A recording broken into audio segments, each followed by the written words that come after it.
the stick. Yeah. Hey, did you get the meat stick? Yeah, I got it. Hey, just hold tight for a second. They're moving the casket. Just hold tight. Yeah, that's no worries. I got it. Time to get up. These glasses, jacket, and sweats, baby girl, that's a get up. It's chilly outside, but I'm ready to burn. Super hot fire when I move, better feel that burn. Get up before the sun is up, baby, let's work. Good morning. Ready or not, here I come, let's work. Good morning. Get up before the sun is up, baby, let's work. Nobody stopping you today. Low-key walking with a sway. Going for the distance, drop top, hopping in the range. East Coast, baby, but I'm popping in the A, let's go. This ATL, bro, go get it, trendset it. We're embedded with the avant-garde, the style so synthetic. While a pioneer shine like a golden embellish, oh lordy. This your last warning. I've been waiting in the foyer. You put on the gas, I'm ready to go ahead.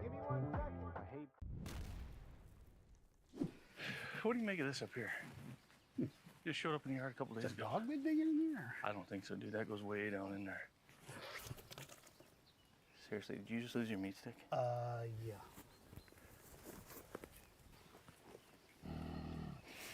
Oh, no. There's something in there, dude. Just leave it. Are you kidding me? We'll just head to the house. Just leave it. The hell with that. Oh, yeah, there's something in there. Want one? Thank you. It was worth it.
Oh, man, this is incredible. Oh, wow. Huh? Yeah, that's pretty cool. It is pretty cool. Hey, man, grab me a meat stick. I think I can reach it if I just a little more. Just let me go a little. I can't. Just a little more. I almost got it. Careful! Oh, God. No. Come on, just reach. Reach. Just grab my hand. I can't hold it. Grab my hand. Give me the meat stick. This other hand's closer. The one with the stick is... Oh.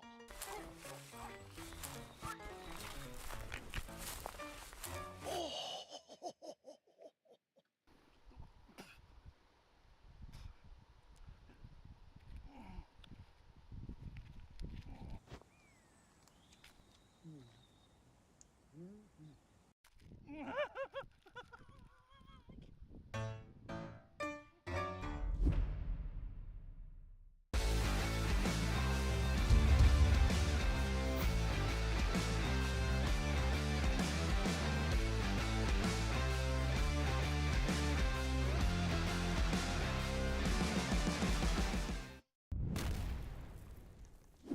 what an awesome day for a pump, dude. Hey, I gotta take it easy. Doc says if I exert myself, I will die. You overexert yourself, you will die. I'll tell you what, you finish the workout, all these could be yours. That looks good. A little bit of honey ham for the ham. Get after it, and that's your, nope, get after it, and that's your treat. Hey, do the exercise, do the work, then you get the reward. That's how this works, man. You gotta give it max effort, maximum effort. That's what I'm talking about, baby. Big hams. Make it work, those hams. Work 'em. Putting in the work. Yeah, baby. Yes. Dude, this is a spicy workout. Gotta make it worth it. Building the beef and bringing home the bacon, baby. I'm loving it. Teriyaki is just about within your reach. Come on, get you some. Come on. Ooh, ooh. Maximum effort. Maximum effort. You're there. You're almost there.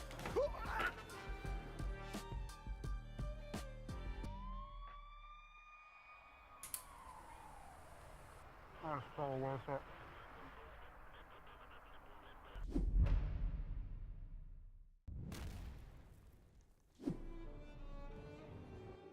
What am I supposed to say? It doesn't matter. His daddy ain't listening to you anyway. I'm hungry. No. Put it away. I can't watch it. Oh, crap. Just reach in. You gotta pull it. Just grab it. Just take it out of his hand. What do you mean you can't? He won't let go. What do you mean he won't let go? He's dead. Help me. Get in there. Now just hold on. Make him let go of it.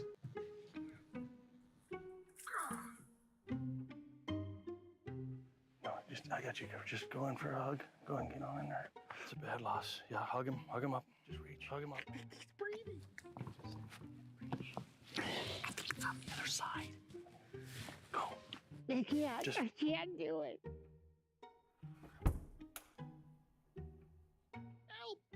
Help me, Lord. Help me get over this loss. I can't breathe. Hey, I can't breathe. I'm so upset. I can't breathe. Stop. You knock on wood so they go to heaven. It's like a lucky. Hey, get the stick. Hey, did you get the meat stick? Yeah, I got it. Hey, just hold tight for a second. They're moving the casket. Just hold tight. Yeah, that's no worries. I got it. Time to get up. These glasses, jacket and sweats, baby girl, that's a get up. It's chilly outside, but I'm ready to burn. Super hot fire when I move, better feel that burn. Get up before the sun is up, baby, let's work. Good morning. Ready or not, here I come, let's work. Good morning. Get up before the sun is up, baby, let's work. Nobody stopping you today. Low-key walking with a sway. Going for the distance, drop top, hopping in the range. East Coast, baby, but I'm popping in the A, let's go. This ATL, bro, go get it. Trend set it, we're embedded with the avant-garde. The style so synthetic, while I pioneer shine like a golden embellish, oh lordy. This your last warning. I've been waiting in the foyer. You put on the gas, I'm ready to go ahead. What do you make of this up here? Just showed up in the yard a couple days Is a ago. dog been digging in there? I don't think so, dude. That goes way down in there. Seriously, did you just lose your meat stick? Yeah.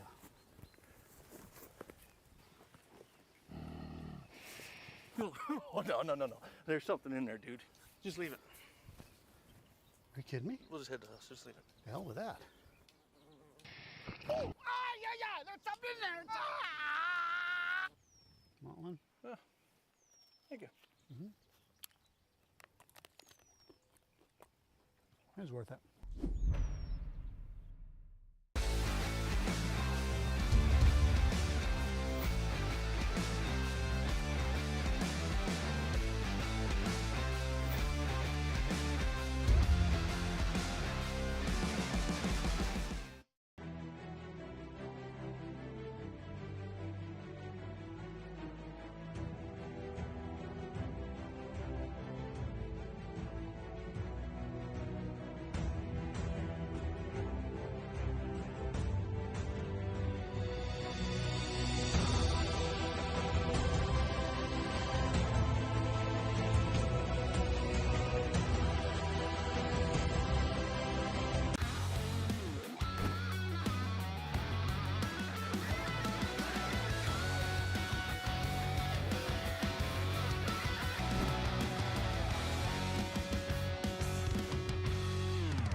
Oh man, this is incredible. Oh, wow.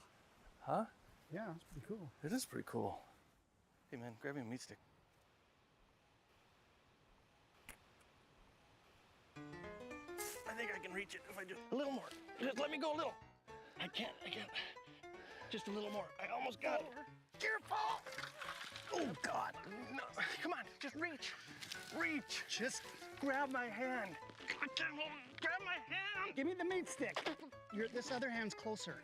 The one with the stick is.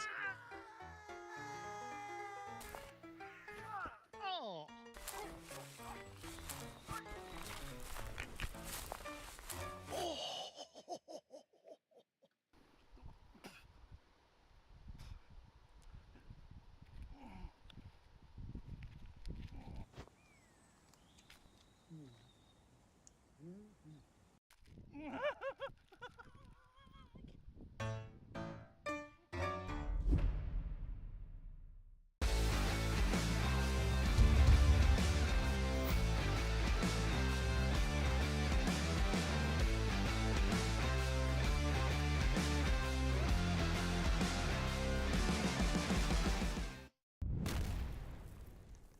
Oh, what an awesome day for a pump, dude. Hey, I gotta take it easy. Doc says if I exert myself, I will die. You overexert yourself, you will die. I'll tell you what, you finish the workout, all these could be yours. That looks good. A little bit of honey ham for the ham. Get after it, and that's your, nope, get after it, and that's your treat. Hey, do the exercise, do the work, then you get the reward. That's how this works, man. You gotta give it max effort, maximum effort. That's what I'm talking about, baby. Big hams. Make it work, those hams. Work 'em. Putting in the work. Yeah, baby. Yes.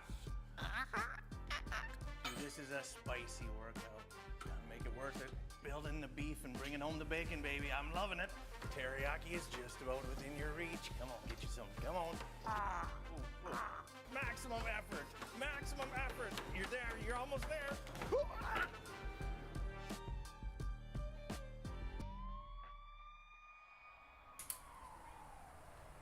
That's so worth it.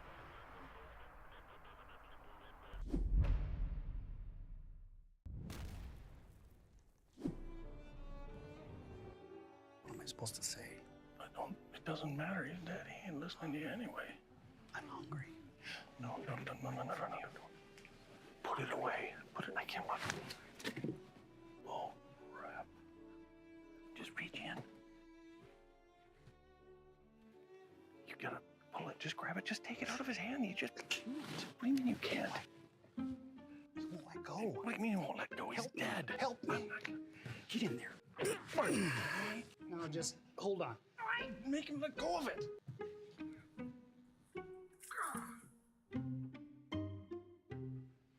No, I got you covered. Just go in for a hug. Go and get on in there. It's a bad loss. Yeah, hug him up. Just reach, hug him up. He's breathing. On the other side. Go. I can't. Just- I can't do it.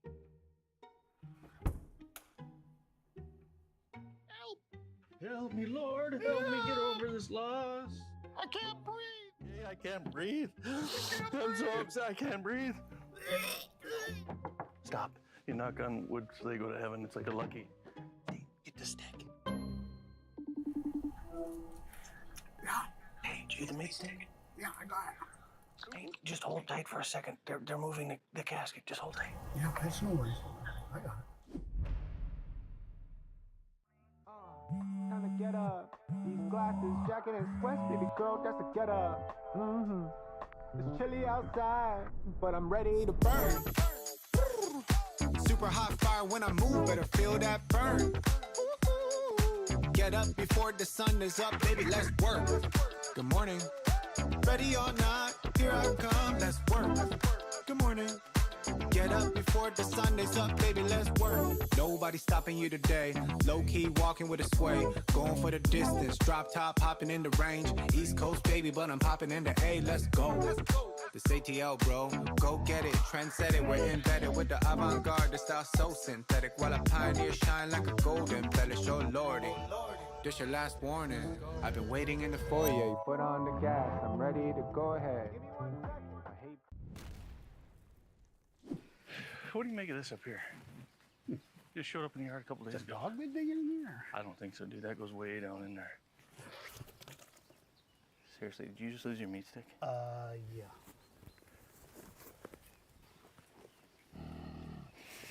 Oh, no. There's something in there, dude. Just leave it. Are you kidding me? We'll just head to the house. Just leave it. The hell with that. Oh, yeah. There's something in there. Want one? Thank you. It was worth it.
Oh, man, this is incredible. Oh, wow. Huh? Yeah, that's pretty cool. It is pretty cool. Hey, man, grab me a meat stick. I think I can reach it if I just a little more. Just let me go a little. I can't. Just a little more. I almost got it. Careful! Oh, God. No. Come on, just reach. Just grab my hand. I can't hold it. Grab my hand. Give me the meat stick. This other hand's closer. The one with the stick is... Oh.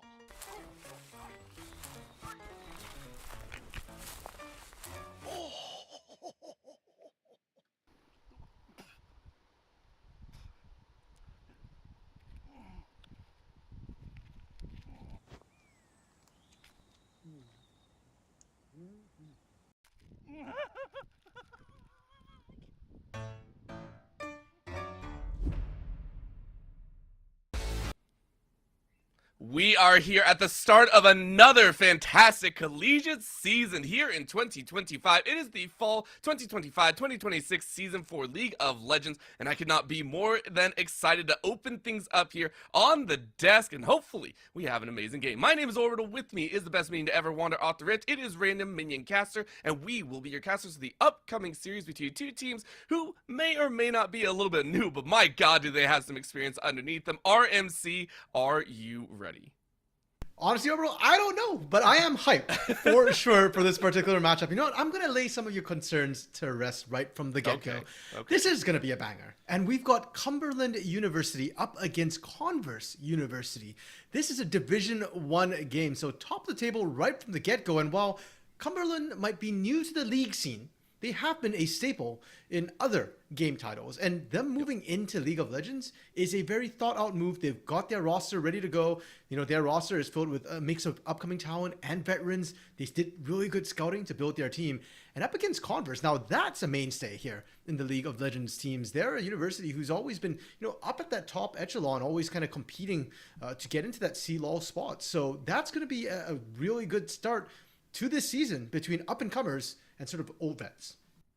And that's kind of the fun part about it all. They get to face off in yet another series. And when I say that, it means that the teams have actively, within the last few months, the start of the collegiate season, they have played so many times against each other already, whether in certain variations or not. You can go ahead and see the rosters down below. For Converse University, we got Not Good Enough, Broad Coma, Duckman, Hope, as well as Scooter. And then for Cumberland, we got Fiji, Hot Dog, Retro Zing, Suki, and Heaven's Grace. And URMC, you were talking about some of those members coming in here. These are teams that have, players that have actively shown skill already within the collegiate space or the AM scene, and specifically some members on Cumberland have already proven themselves across the board with some of the amateur teams that so far in their head-to-head matchups of 5 series, yes, you heard that right, 5 series that these teams have played actively against each other, Cumberland have won 3 out of the 5.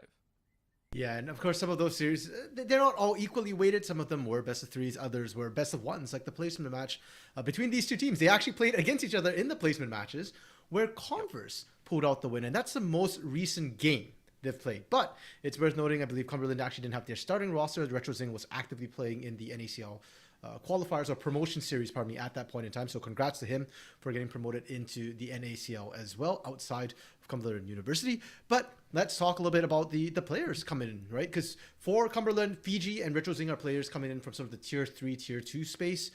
They are very mechanically good players, but not as much experience in C-Law. Whereas you get players like Suki, Heaven's Grace, who have been around for a while. Suki playing for SNHU in the past, and Heaven's Grace, formerly from Bethany Lutheran. And Heaven's Grace has actually played in C-Law Top 32 multiple times at this point. Hot Dog 63, he's a winner in other titles like Fortnite, Valorant, Dota 2 coming in. So he's basically a pro or semi-pro at this point. And that's the kind of balance they have. Whereas you look over at Converse, we've seen Broad Coma, Duckman, Hope, Scooter. Actually, maybe not Hope, but Duckman, Scooter, we've seen them on other Converse teams in the past. Hope is a bit of a newer name to me, but he is a challenger player who I've seen in solo queue playing with, LTA level talent in the past. And we do have word that he did play for Converse last year as well. I don't think we got the honor of watching or casting his games orbital, but I'm excited. And in the top lane, Not Good Enough. That's a fake name because evidently he's good enough if he's in that top side right now. Grandmaster's level player. And he is somebody who has been challenging Fiji a lot, especially when Fiji likes his sort of neutralizing lanes. Not good enough to just pick skillers and just goes carry mode in that top side.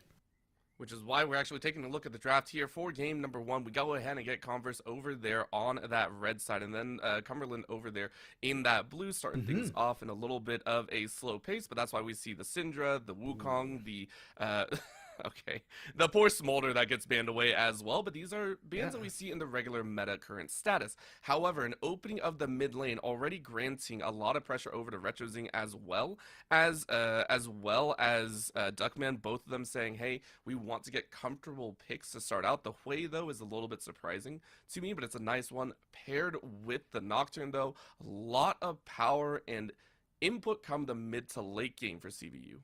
And a lot of range that can come through. Nocturne might be a melee champion, but his ultimate allows him to engage from incredible range. It's also a good takeaway from the Orianna, and Retro Zing is known as a traditional mage player. The fact that he's willing to blind it, there's not a lot of terrible matchups for Orianna.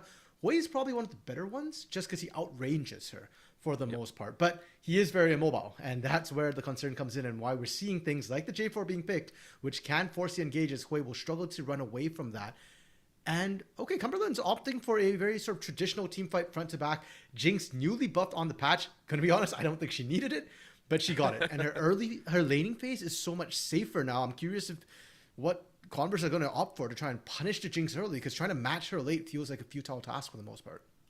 And maybe that's why they are going for the Nico. Nico, a very springy support player, support champion now, ever since it shifted from the mid lane. It's very frustrating to see that, because I did like when Nico was mid a lot of the time, but has been that very nice game-changing support if you're able to allocate some time down there. You pair it with some good surprise ganks in the early game, and all of a sudden things go your way. However, looking at the safety value, I like the idea of taking away some of the utility supports out there. You ban away the Zillion, you don't allow it to go over to play safe with that Jinx. You start angling that Jinx more towards an aggressive side, maybe a Nautilus, maybe looking at, we've seen Thresh rise here and there, but again, still focused on that utility, saying we don't want to give the Jinx any extra output come that late game. Fair enough. And I still think, generally speaking, with the Jinx rather than Engage, especially when you've got the J4, I'd much rather see an Enchanter, or if you are going something tankier, Braum would be perfectly fine. For the Nico pick, though, it's interesting that you mentioned mid lane overall, because Scooter used to be the mid laner for Converse Gold. So it fits in his champion pool, I guess, in the mid lane, transitioning into the support role. But you do want to pair with something aggressive that can take advantage of the engages. Ezreal, a very sort of safe, independent AD carry. So it feels like Converse continues to want to play at range, away from Cumberland, away from the engage of J4 and Orianna. But I'm still not seeing anything that can threaten that Jinx so far. Well, not only that, now you actually look at the Jinx and say, well, there's even more coverage. In my opinion, normally we see the Karma and the Ezreal together, which is a very harassing bot lane. Yep. But instead, you take that Karma away, you put it on the Jinx, and now that poke that comes out of the Ezreal is kind of nullified, and then you pair it with a straight-up meta top side, which this is just an OG team fight, bowl you down mid to late game here for the side of Cumberland. This is as strong as a team comp as you wish. And for CVU, you're going, what's at the bottom of the barrel here? I mean, an Aatrox is nice, it's good for a team fight, but my god, you look at an Ori, a J4, a Jinx, a Karma, and Ornn, you hate this game so much. A little bit, especially if you are Broad Coma in the jungle. And it's worth noting, we talked about the fact that Scooter has role swapped from mid to support. Well, Broad Coma is swapping from AD carry to jungle, and now he's playing as Nocturne, the only real threat to the Jinx, and kind of, unless he gets ahead, not really enough of a threat to take out the Jinx. Not into an Orianna, not into a Karma, where there's so much shielding that can negate the initial burst, and he kind of needs a dive buddy, and then you're looking at not good enough with the Aatrox to be that dive buddy. And frankly, maybe the pick isn't good enough, bro. Like, it's great for team fighting. It does well into the Ornn. It's a great individual pick, but trying to dive with the Aatrox gets a little bit complicated. He doesn't have great flank angles for the most part. Maybe if we get a Chemtac map with the enhanced blast cones, he can find ways in the back line. But other than that, he kind of has to go in through the front door. And against the Orianna, against the Ornn, heck, even against Karma Tethers, if he gets rooted on the way in, he's just going to get melted by the Jinx first. And that's what terrifies me, honestly. Cumberland have built an amazing Game 1 composition here, and an amazing one to open up the season for the NECC League of Legends side. Now, of course, if you are tuning in, you may not just be a fan of League of Legends, because you are probably a fan of all the esports that we are currently running. We got Marvel Rivals, Overwatch 2, I believe we even had CS2 running as well. It's been an amazing time, so we have to give a big shout out to those who make this possible. Wenzel's, Meat Six, which you saw an ad running earlier, Bye Bye Blue Light, as well as Extra. Thank you so much to those that have made it possible to bring you all of the amazing esports across the way. Now, taking a look, getting back into this game as that quick little detour sidetracks us, where do we actually see CVU getting an advantage? Because it is difficult, but there has to be a way for them to get into this game, find victory. I know it's probably in the early game, like that's the only way you're going to deal with this comp. Where is the early game going to go for them if it is considered a good early game for CVU? Well, it kind of goes back to a little bit of what we mentioned with the favorable lane matchups, right? Aatrox can play well into the Ornn. The early laning can be a little bit tough. Ornn is, after all, the assassin, tank, mage, bruiser. He kind of just does everything and anything. So early game, he'll be strong into the Aatrox, but as the game continues to scale up, Aatrox will be able to handle the 1v1 comfortably. The mid lane, as we mentioned, Hui can outrange the Orianna, so there's an advantage there as well. The bot lane is going to be a bit of the interesting one, because they buffed specifically Jinx's range on her rockets early levels, and they also kind of buffed the damage of her traps, which isn't that significant. So you can still see the Nico Ezreal take over, and that's what we're seeing with Hope pressuring up onto Suki right away. And this is a straight AD carry combat. Support saw each other near mid lane.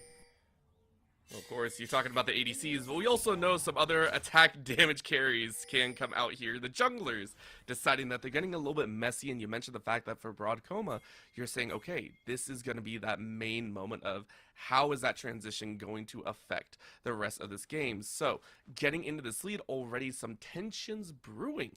But for Hope and Hope 2, as I like to call them, no, that is a Nico in clone form, they're going to try and bully out the Jinx and the Karma very early on. I like that start.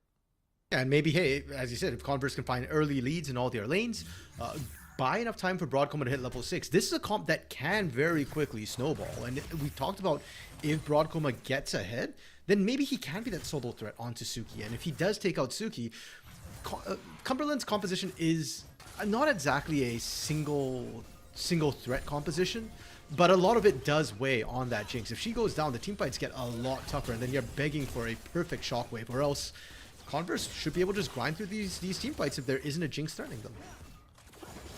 We're hoping to play for early on level 2 being hit here on the bot side as it's Cumberland Phoenix once again. Level 2 is on either end of these duo lanes. On the top side, we're seeing a dance of the level 2s, possibly into the level 3s in a little bit, but for Fiji and not good enough. These two, I mean, it's an Aatrox versus an Ornn. Fiji is not exactly going to enjoy these early levels, but later on, going to say no big deal as long as they don't int, as long as they don't feed, which, again, as we mentioned for Cumberland, is that right call. This is a squad that once again has shown that they can beat CVU multiple times, with CVU coming in here saying, hey, I got the right squad this time. It's all about that mix and match across the board. Who has the better hand of players? Yeah, because I believe that the placement matches, Cumberland didn't have Retrozing with them. Trades coming down. I don't think there's any kill. Yep, they should be fine. Fiji's just trading back there. But they met in there was a Concord Passion Series LAN recently, and they actually met 3 different series in that one tournament.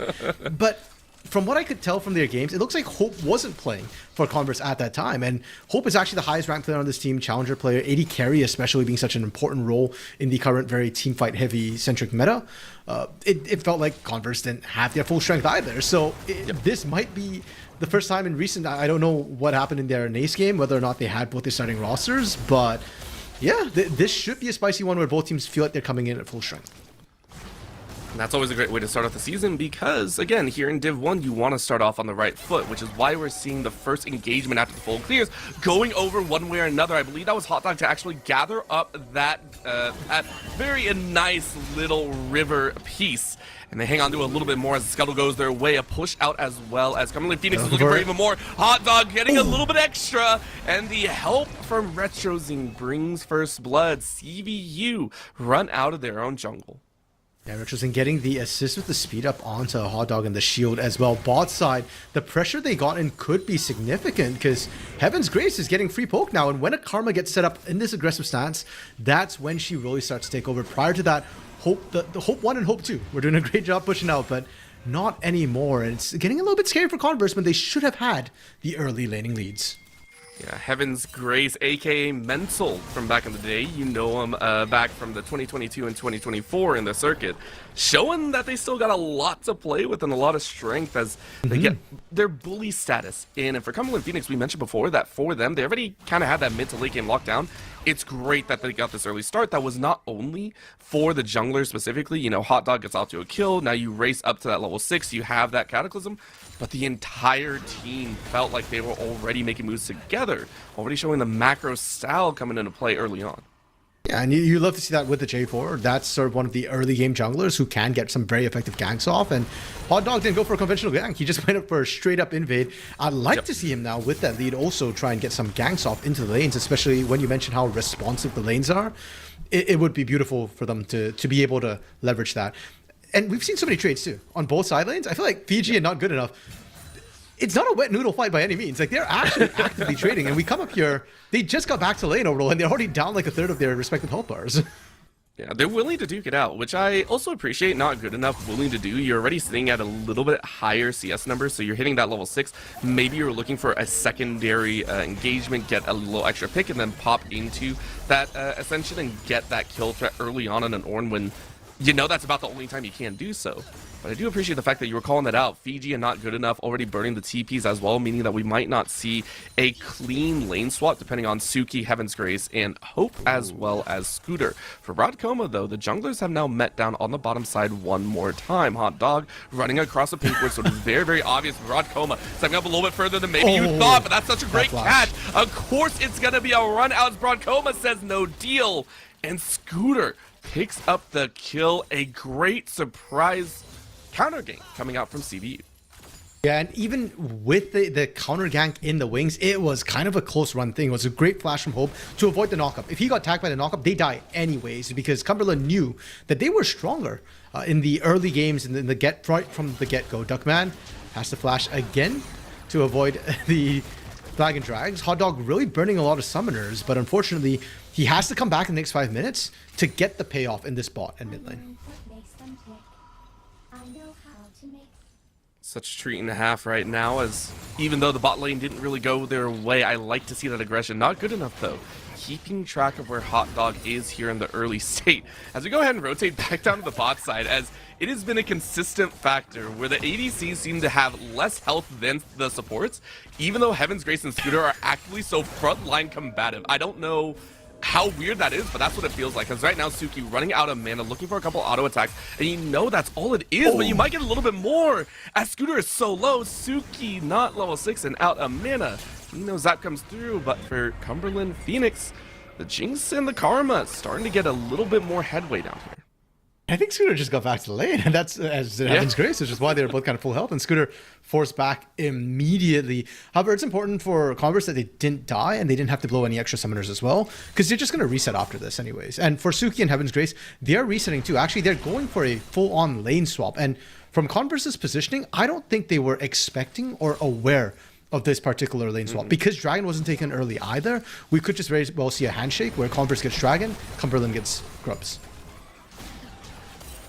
And honestly, you can see a little bit of that momentum shift for Cumberland Phoenix. They go, okay, we're good up here. We surprised our opponent, CBU, going, okay, what's the adjustment? Scooter now roaming into that mid lane, helping out Duckman. But Hot Dog, as we mentioned, immediately going for those grubs. Now, it is on top of a ward, which has been placed a while ago. So this is identified. For CBU, though, normally you would see an answer of a dragon being taken so you don't get mismatched in that pattern.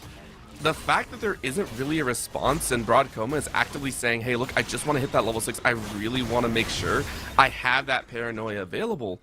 Well, now you can go for the dragon. It's no big deal, but it's a very nice pickup, very clean by Hot Dog and the rest of Cumberland Phoenix.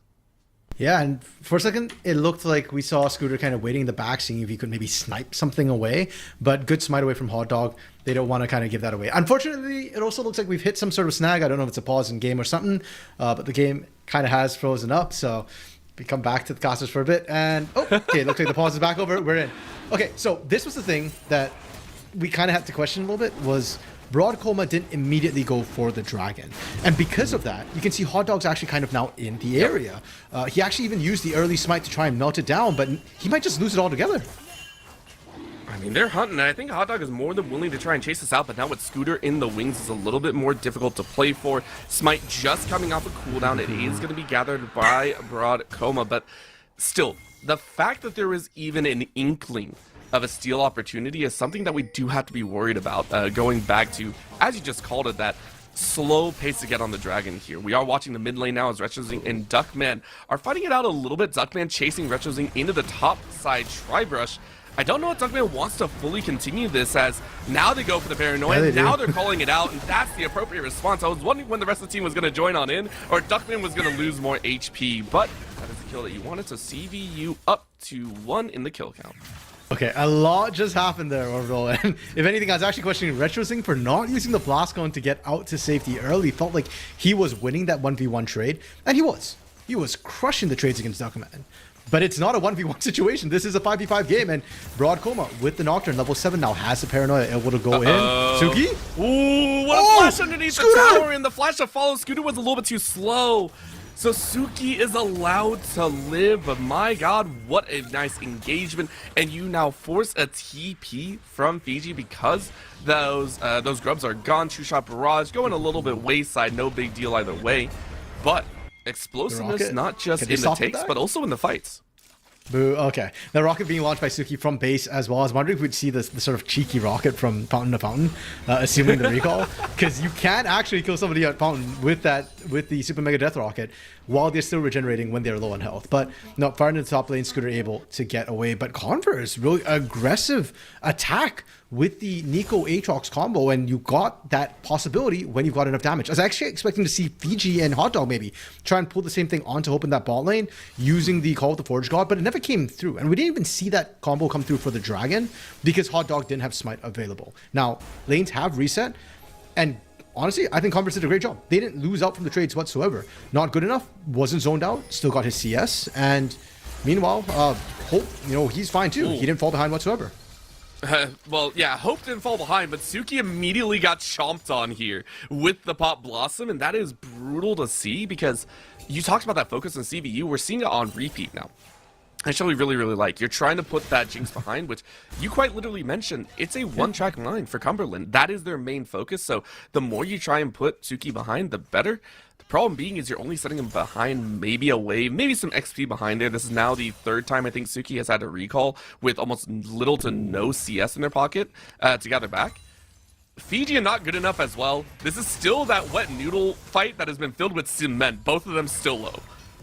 Yeah, first items are about to come through though, and we're already seeing not good enough start actually winning out pretty comprehensively on this top side. Once he gets first item especially, I do think bigger threat. Paranoia comes down.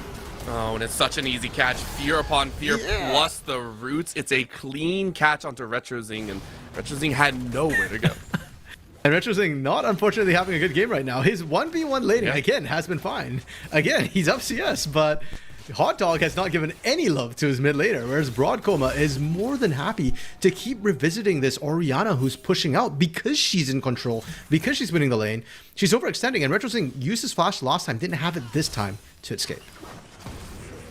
And it's the right call as well. Whenever you see a Nocturne, we always talk about the fact that we want to see those ults pretty much off of cooldown. We want to see the Paranoia used continuously and always getting some form of value. And so far, I think in the 3 ultimates that we've seen, it's yielded results so far. It's yielded a kill, it's yielded pressure around the map, and it's always been there to kind of counter. And that's actually Cumberland Phoenix who are starting to fall behind a little bit in that pacing. Now, the only difference is Hot Dog sitting about a camp up, looking to hit that 1200 smite ASAP. As soon as you pick that up, then you can start contesting even further in.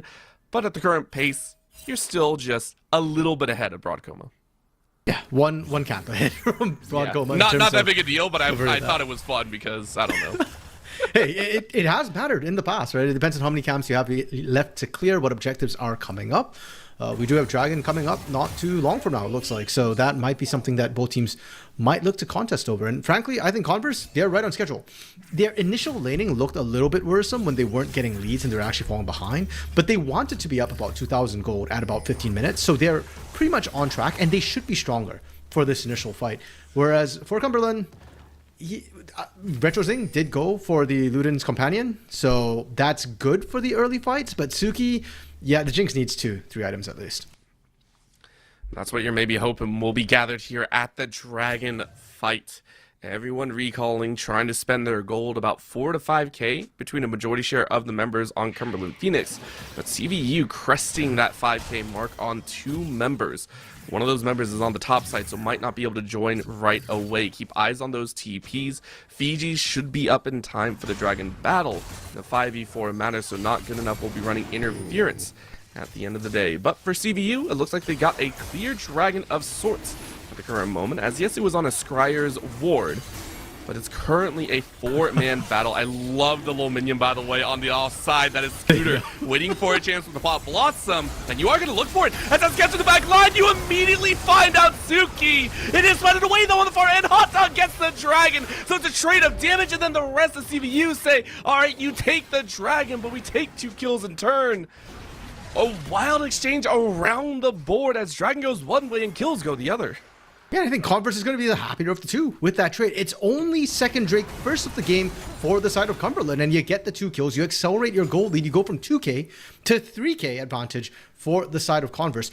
On top of that, Orbital, the people who are getting the kills, they're finally getting it onto Hope 1 and Scooter on the bot side of the map. Because prior to this, a lot of their gold lead was in Duckman. Not good enough, which is great. I'm going to be honest, I wasn't expecting those solo laners to be the gold advantage for Converse. But you really want it on Hope 1, who's sort of the hyper-mechanical AD carry. You know, he's going to be the guy who's carrying a lot of the later team fights. So getting the gold lead now spread across the entirety of the team is absolutely massive for Converse. It just pushes them a little bit faster into this mid game. Yes, we don't have first tower down, but we are at that point where lane swaps are pretty much standard. We're going to see the tower swap a little bit later, maybe in a minute or two, depending on which lane is available. But we are at the point where death timers are going to be a little bit more extended than you're probably used to. These fights are going to be a little bit more heavy-handed. For Fiji, trying to craft off a little bit of a ward. Scooter just being an annoyance factor at the end of the day. Poor Fiji wasn't able to, I don't think was able to craft. I don't. No, he can do it now. Nope. He wasn't. Oh, yeah. You can now, but it's still like, dang, really? You did it on like the last second of my passive. That's just rude. Good play from Scooter. He's maximizing the delays. No, don't and call now it a Fiji... good play. Let the Ornn do the Ornn thing. Ornn only has like a few things to do there. You want to be able to hang on to your build the Ornn's items got time. minigame. Yeah, hope, dog? of course. Hoping for a little bit of hope here. So that's going to be an arcane shift into the flash to get away, but now you're out of getaways. So Hot Dog says it's free. Cataclysm on top is the most over-the-top kill that I've seen. Ornn plus Cataclysm. He's just dunking for style at that point. Hot Dog now walking away. That's going to leave Fiji really far up the lane. He does have flash available, but the lights are turned off. And I like it because it's a two-piece play. You turn off the lights and you actually hide the movement coming in from Scooter as well as Duckman.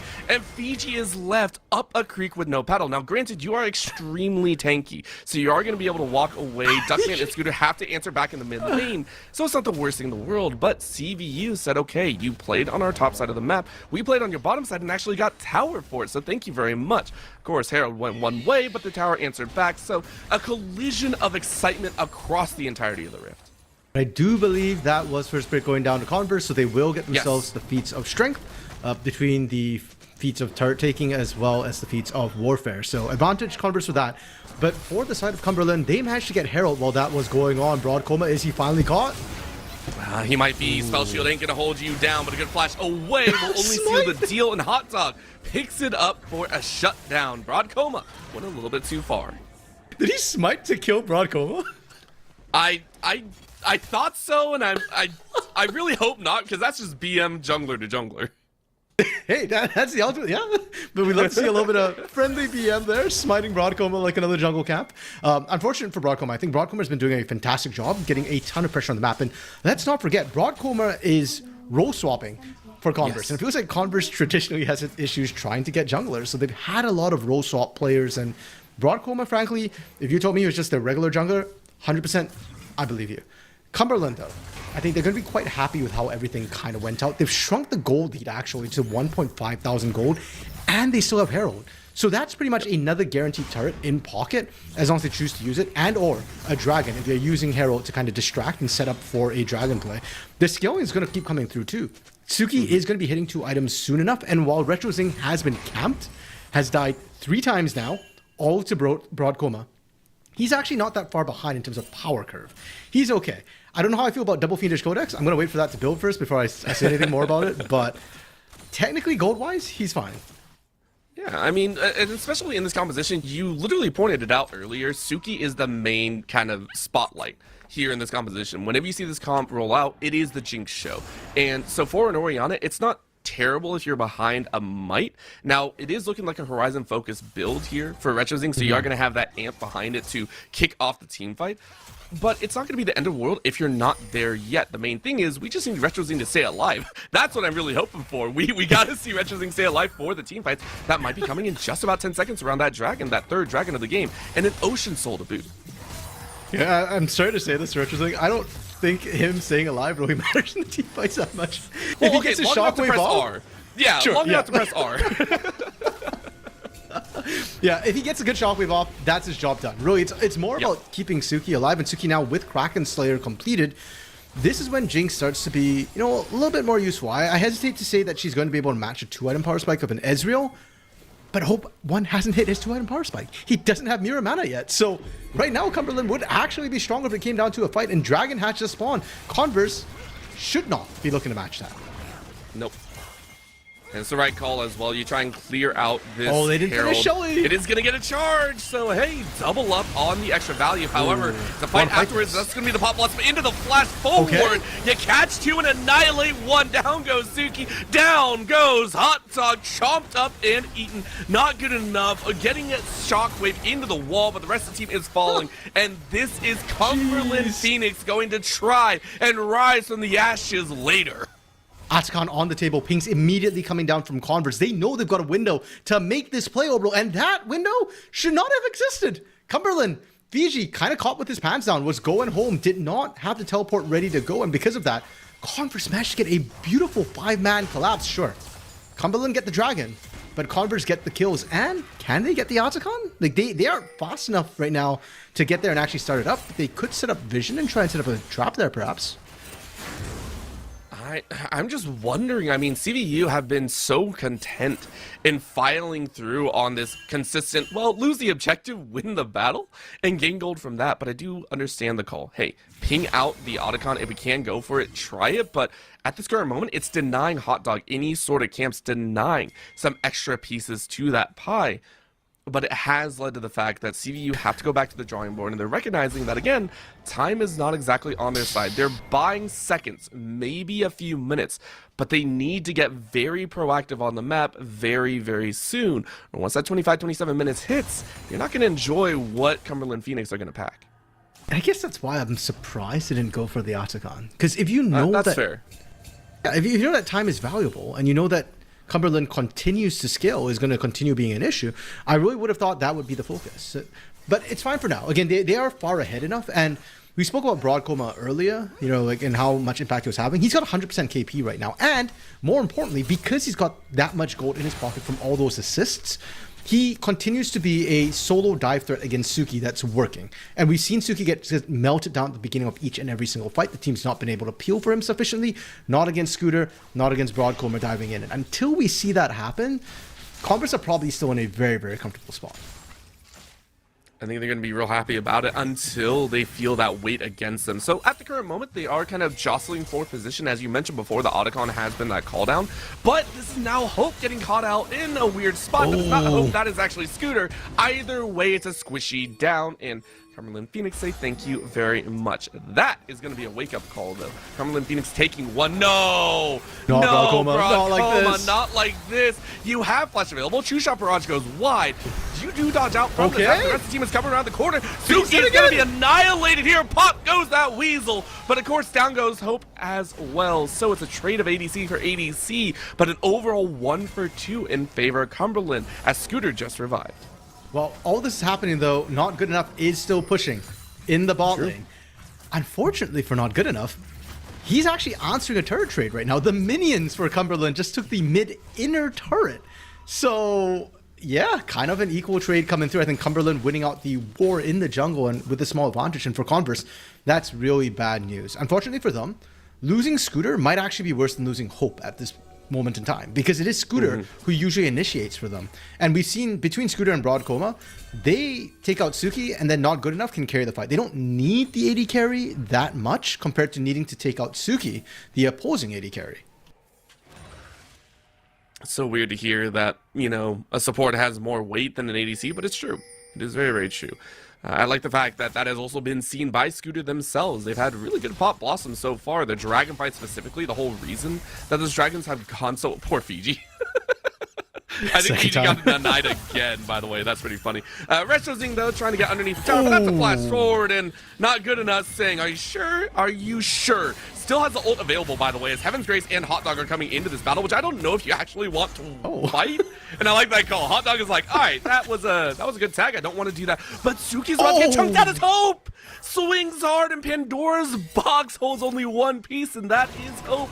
Well done on that battle, which now opens up space for CVU to try and start on the Otacon. But Hope ready with the support on the backline as we swap back to the jungle fight. Down goes Heaven's Grace. You are put into a mortal realm. Cataclysm will do work, but Hope kites it out so well.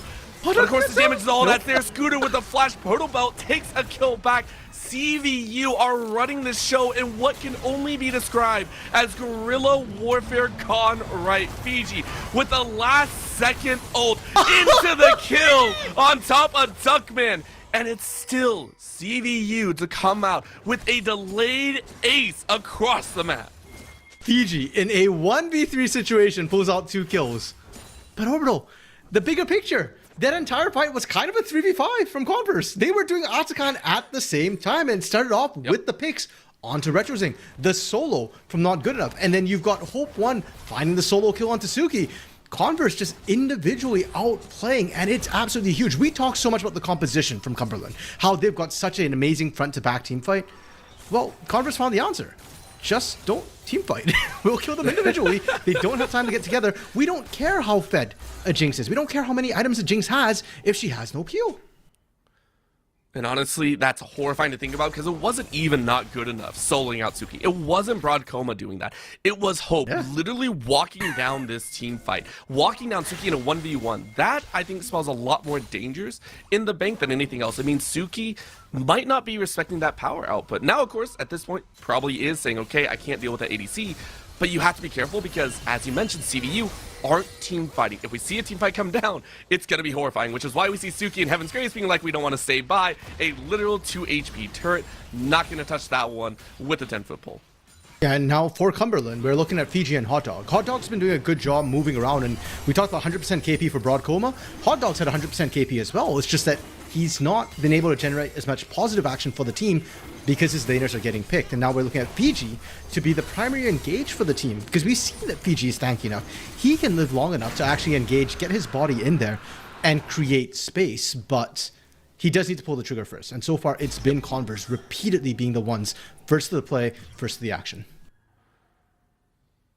And first to get those kills as well. We are now on top of that 2 times as many kills. We're looking at a 5k lead that has been slowly accruing over time. So CVU, what we talked about, that 27-29 minute mark has now expanded on to maybe like a 33 minute mark before they actually have to be worried. Suki is still waiting for a bulk set, still sitting only on those 2 items. Yes, the upgraded Yuntal Wild Arrows, but really not much else to play for.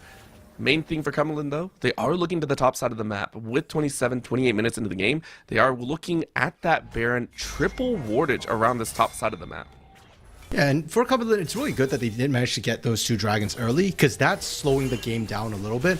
But if Converse get the Baron or can force a wipe at the Baron, they could look to very quickly just snowball the game completely out of control. Scooter using the clone to kind of just block any zap that comes through, able to get away for now. And Converse, they're starting to set up for Baron, though Cumberland right now still have vision over it.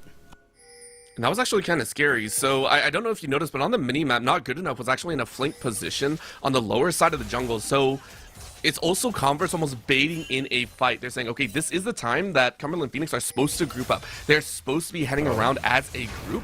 And for that reason, if we get a flank out from Katsuki, that's great. Fiji, thankfully, blind checks into your bot side jungle, forces Not Good Enough away. I think for Cumberland, you're saying, oh, that actually could have happened. That could have been real dangerous. But of course, because of that relinquishing, CVU now going to chase up to the top side of that jungle river and looks to clear out vision and place their own as well. And frankly, that's kind of why I was less worried about Not Good Enough trying to find that flank position. It kind of goes down to losing that inner mid turret from Converse earlier when they went for the bot side inner turret. The minions are already still streaming out from the side of Cumberland, so trying to get that flank angle from Not Good Enough gets a little bit dicey. And Fiji, I think, doing a great job being the one to kind of face check on that lower side where they didn't have vision, had no knowledge. Unfortunately, despite all of that, Converse are just stronger. So Converse are able to get in, clear out the vision around Baron, and now Cumberland don't have that safe top side. If they want to check the Baron, they need Fiji to be the one up front and kind of face checking those bushes, which then maybe there's that small window between waves to allow Not Good Enough to look for flanks. It would also require a full set of about 5 to move their way over, which is something that I think they're looking for. But now it was just a straight up power dive. And, hey, what was that about a flank? What was that about a flank from Not Good Enough? Hey, that's going to be a dive. Granted, it wasn't really necessary. That's going to be the tower going down as well as Converse are starting to convert these kills. Hot Dog trying to get away, but flees directly into Not Good Enough and into Broad Coma's embrace. You are tanky enough, but not fully as you get zapped underneath the tower. Tower finding away at Not Good Enough's HP bar, but the entirety of CVU take a kill, take a tower, and lose no one. You know what, Orbital? Forget everything I said about minion waves, about vision. They, like enough doesn't care if he's spotted. He came from behind the turn and they dove it clean. Yep, they're just really, really far ahead. I'm curious if they're actually able to pull that off at Baron instead, or like just kind of brute force their way in jungle. It does feel like they're so incredibly strong. 7,000 gold ahead.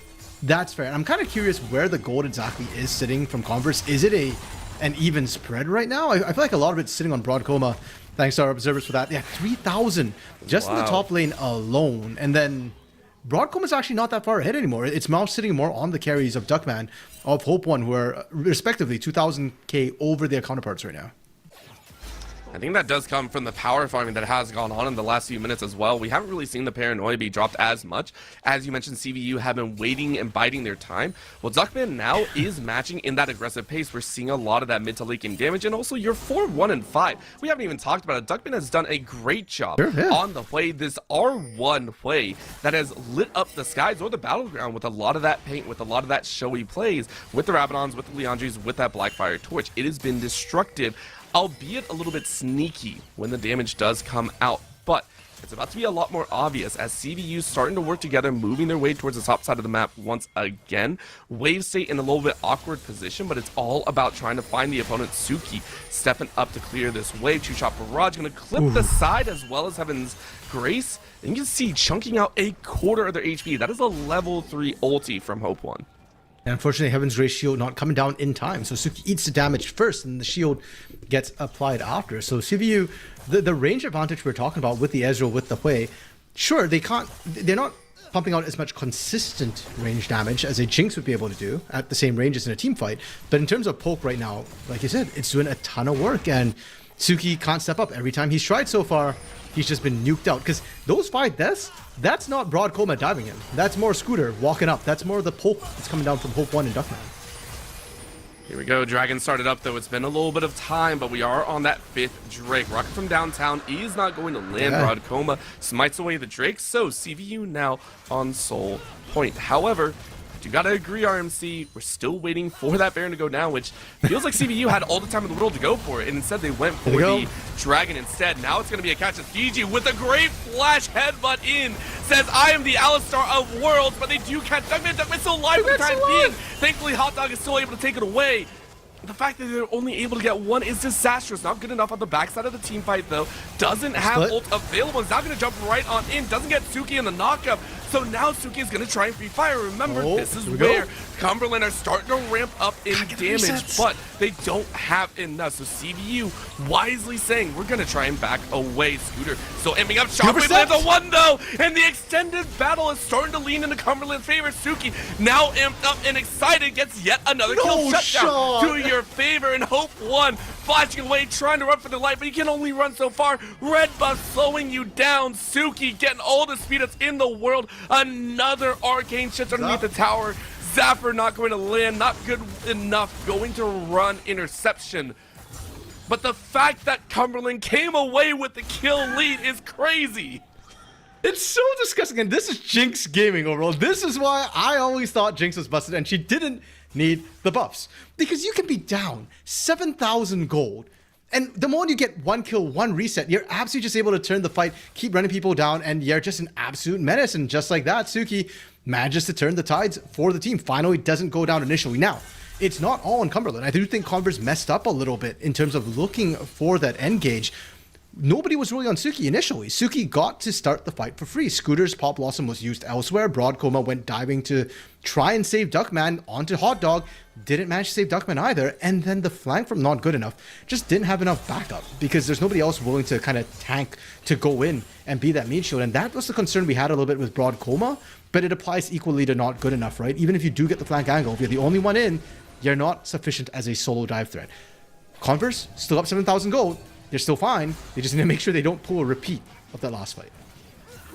Well, the fact that right now we are seeing that dance of Converse saying, look, it might be 3-2 in the series score, but we're about to tie that up yet again. Starting things off strong with this game number 1. Now we are reaching into the very ends in depth because Cumberland Phoenix are saying the exact same, hey look, we have the lead in the series score of the 3-2, but we want this series as well, and we're gonna fight to the absolute bitter end. RMC, I'm terrified to say so, but I could feel this going extended all the way 45 minutes if Cumberland Phoenix say, we just want a 5-item Jinx. Screw it, we want 5 items, we want to wreck shop with a fully stacked Jinx. Yeah, and given how long it's taken for them to actually take Baron, I'm not terribly surprised. Baron now finally started up by Converse, but you can see they're a little bit worried and they don't have a true tank. Broad Coma turns the lights off, not good enough on the flank. And not good enough is going to actually get soloed off here, so this might be a chance. Cumberland are going to try But and Suki's battle out, down! but no Converse. Chop right down on the bit. They slaughter Suki in one fell blow. Fiji and Hot Dog trying to run for the absolute hills. But there is no greater danger than CVU overextending. They say, we don't want to get caught, so instead, we look back at Baron. Really well played from Converse. They learned their lesson from the last fight, and we are just talking about it. Kill Suki. That is the entirety of the game plan. All the Jinx composition, when she's kind of the main threat in team fights, if you take her out, the game gets so much easier for Converse. And this time, Broadcoma turns off the lights. Such patient play with the paranoia to wait and make sure that he goes on Suki and only Suki. And the moment Suki goes out, despite how well the fight started for Cumberland, they just didn't have the power to finish it. And now with Baron in pocket, this is where Converse, they're looking to push in and finally crack those inhibitor turrets. Before that, they're having kind of issues pushing in. They're a little bit scared about overextending. With Baron, there's no excuse for them to not be able to at least break those out. That last ring, of inhibitor turrets. The fact that we are 36.5 minutes in and CVU still haven't broken those inhibitors almost feels criminal, but they've been playing it very cleanly and very slowly. Of course, for Cumberland, starting to recognize that they have a little bit of power behind them. Suki is about level 15, waiting for a little bit extra behind, and this is a deep brush. Great spot out by Duckman. Duckman's like, listen, I've gone duck hunting a few times. I know when someone's waiting in that very, very dark jungle. So very nice line, making sure that the rest of the team doesn't fall prey. Cumberland have to back away, head straight back towards that mid. A little bit more open space to fight. Yeah, great read from Converse, and props to them as well. They're playing that top wave. They know that they're not in a rush right now, so they can take their time. They don't land. A little bit of an outside catch. Hot Dog actually catching Scooter on the way side, but once again, it's not good enough. Getting baited into the battle. I don't know if that was forced or not, but they have found it. One down. Broad Coma dives straight into the back line, but actually misses. Pop lost it on 3! Once again, it is Scooter to start the battle off, but do they have the damage? Suki is still alive in the back line. Yes, that Scooter might have found it, but no one was able to follow up. Suki is still alive. Fiji and the rest of the squad, though, ramp their way in. Hot Dog slows down. Scooter Hope 1 chasing Fiji about. And my God, Cumberland have done it. They do not lose a single player. They baited out, not good enough. And CVU fall to the flames as we are going to a 3-3 Dragon score. The game just slows down, and overall, it's not just the fact that they stopped the soul from going over to Converse. It's also that they took Baron off multiple members of Converse, and now Converse is stymied again. We were just saying, if there was ever a time to push, if there was ever a time to break those inhibitor turrets that Converse have been struggling with, it was at that moment. And it all comes to naught. And this time, it's not Converse messing up the engage.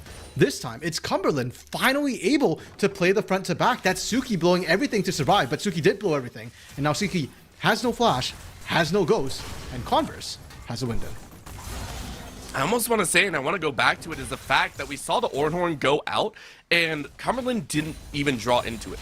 They said the last time we used the Ornhorn, the last time we fought, not good enough looked for the flank and caught us off guard. They did that again and immediately called out the fact that not good enough was roaming up from the enemy side jungle. I just want to point that out because if that was a call by the team, amazing work by that to bait it out. That's why not good enough fell so quickly in that team fight. Will it happen again? No idea. We are now looking at 39 minutes into the game. We are looking at pretty much full builds across the board. You take a look at Not Good Enough, who has been power farming their butt off on the opposite side of the rift. You're looking at all 5 items, boots completed as well, upgraded across the board. Even the supports getting in there. We are reaching that point of no return, and the battles are going to leave a massive death timers. Yeah, Suki literally just completing his 6th item. I believe it was either the LDR or the Runan's Hurricane there to come through. And yeah, I think we're seeing that the gold gap is less relevant and Cumberland is able to start answering back. It's a little bit concerning for the side of Converse. And that window we were talking about, Flash, halfway through that cooldown, another, was that maybe 2 minutes, 2.5 minutes, and it'll be right back up from Suki. Looking at objectives, there's no reason for Cumberland to be aggressive. The next objective will be Baron in 2 minutes. So yeah, Cumberland going to be more than happy to sit back, wait to play for the Baron objective instead. And yeah, if they win a fight, when Cumberland win a fight, and granted it hasn't happened that many times this game, twice that I can think of, but when they do win, usually Suki's alive, and Suki can absolutely just rip through the turrets and take that Nexus.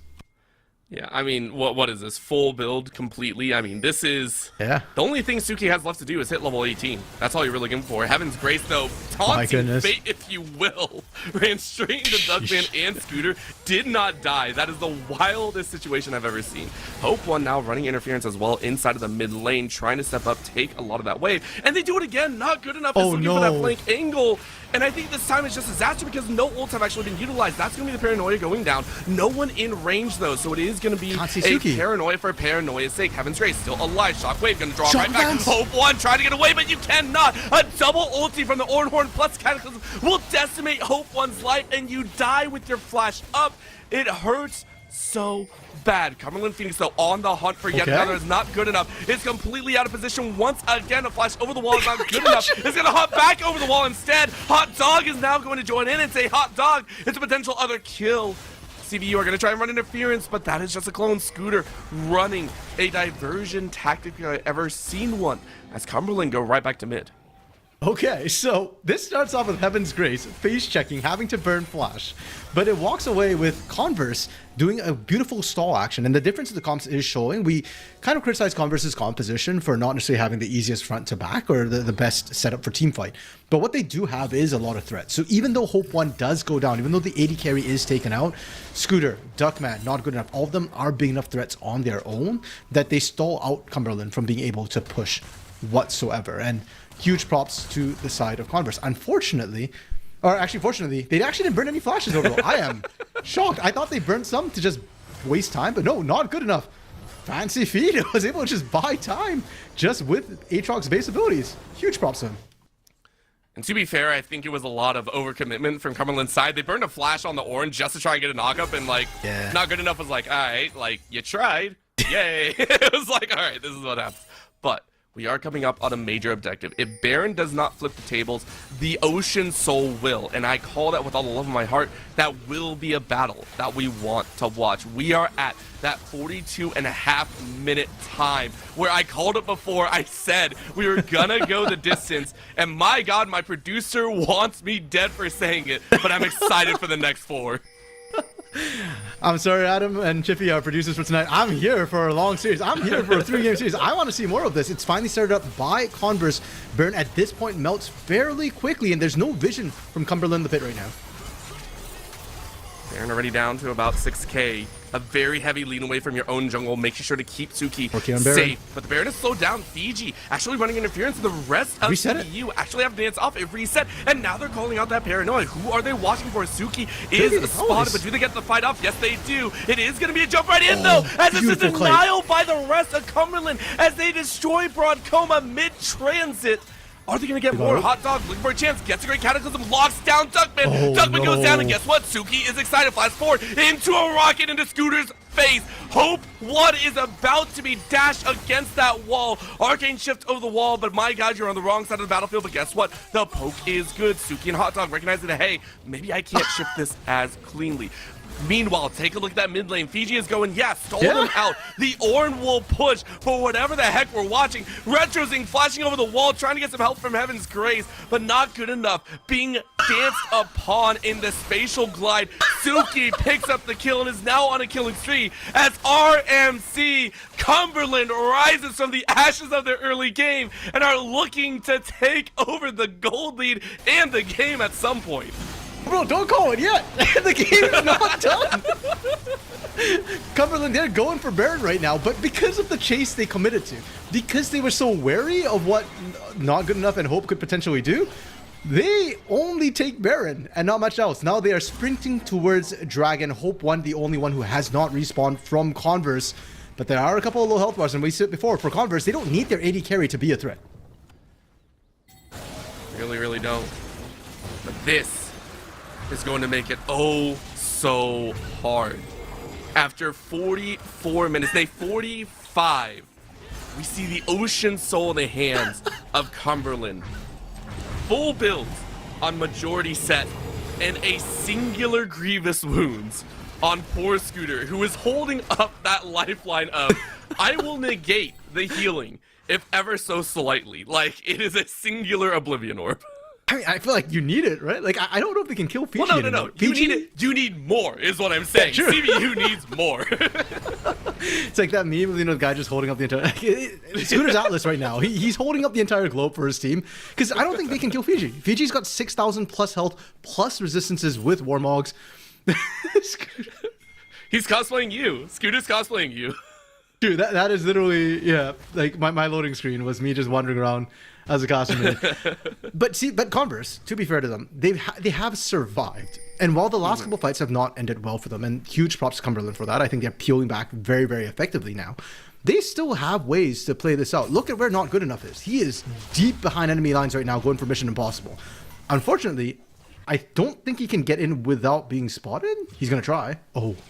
Has he done it? To be fair, this is like the 4th Mission Impossible he's gone on, and it's not doing as well as Tom Cruise. I'm so sorry. It has been a drastic problem here that you are hoping for a good battle, but you are roaming in and you're going to be spotted. Take a look at all the wards that Cumberland currently have behind them, and they see it. They understand that this is the game plan that they've had every single time of collapse in on the opposing squad, do this 4-1 split, and they cleanly back away from it. I love what Cumberland are doing. CVU are feeling this pressure in more ways than one. In goes that Ascension. Retrosing is it is going to be not good enough, but a pop blossom into the back catches 3, and this might be enough, but guess what? You didn't catch Suki. That is once again the name of the game, but you burn through 2 immediately. It's a turn back of 1. Suki is going to only have Fiji in that front line. Not good enough. Has got that flank option. Caught Suki. Suki got knocked up. Has no flash. Only has ghost. Last auto is going to crush their souls. CVU bite back with the absolute fury of 1,000 suns and takes 4 kills. Sorry, what did you say overall? Tom Cruise? Tom Cruise in Don't your you heart. dare! That Don't was you Mission dare! Impossible. That was not good enough. Being more than good enough. We talked about it. He sat behind and he did find it. I was worried when he went from Retro Zing. Retro Zing was not the main threat, and he did get the shockwave off. He's got the Zonias to buy time as well. But Suki didn't have flash, didn't have ghost, so they were able to run him down, and while Fiji is unkillable, they just kind of ran around Fiji, and Fiji couldn't stop the team from getting onto his AD carry. And with that, Orbital, the game goes on, because Converse was so deep in their base, they can't push out. all the waves weren't prepped in their favor. I mean, that's something that I think Cumberland were actively doing right before that battle, is Suki was off pushing the mid lane, so no wave was able to crash. So yeah, they aren't able to finish it, and now Cumberland Phoenix can go back and go, cool, we didn't really lose anything. And at this point, you're like, okay, what do the kills actually give you? What XP are you getting? Everyone's level 18 outside of friggin' Scooter and Heaven's Grace, right? Like, what XP? What gold? Everyone's sitting on max items. At this point, RMC, I'm going to grab a chair, kick back, and wait for the next team fight, because that's literally all that matters. Well, to be fair, the team fight shouldn't take too much longer, right? We've got Elder on the table now, True. 2.5 minutes. We've got Baron in 2 minutes. I don't think Baron's that important anymore. We've seen both teams struggle to push when they got Barons. They won a piece, and neither was able to push in. But Elder, that one, surely that one ends the game, right, Orbital? Surely it won't go to 57 minutes and 42 seconds. It definitely won't go that long, guys. I don't know what you're talking about. We'll never reach the 67 and 3/4 minute time frame. I don't see. Alright, well, we're looking at the paranoia going in here. Broncoma saying, I don't want to last at 50 minutes either. What a chunk out of Hope 1! Hope 1 gets absolutely obliterated on the backside, limps their way back to base, and Cumberland Phoenix are like, yo, you better not step to us. But Hope 1 lives, Holy, and that's what critical. is this chase? What is this chase? Hot Dog going so much further ahead than the rest of his team. Oh, he couldn't get enough damage to actually kill them, and now Not Good Enough gets that free push on the bot side. Fiji went back to base to answer, actually manages to save the inhibitor, and that is critical right now, because there are supers pushing down mid lane for Cumberland. There's no answer from Converse. Not good enough. Oh, you're gonna try and chase out. Good little slowdown though. No one wants to expend full ultimates, but Duckman, what is this?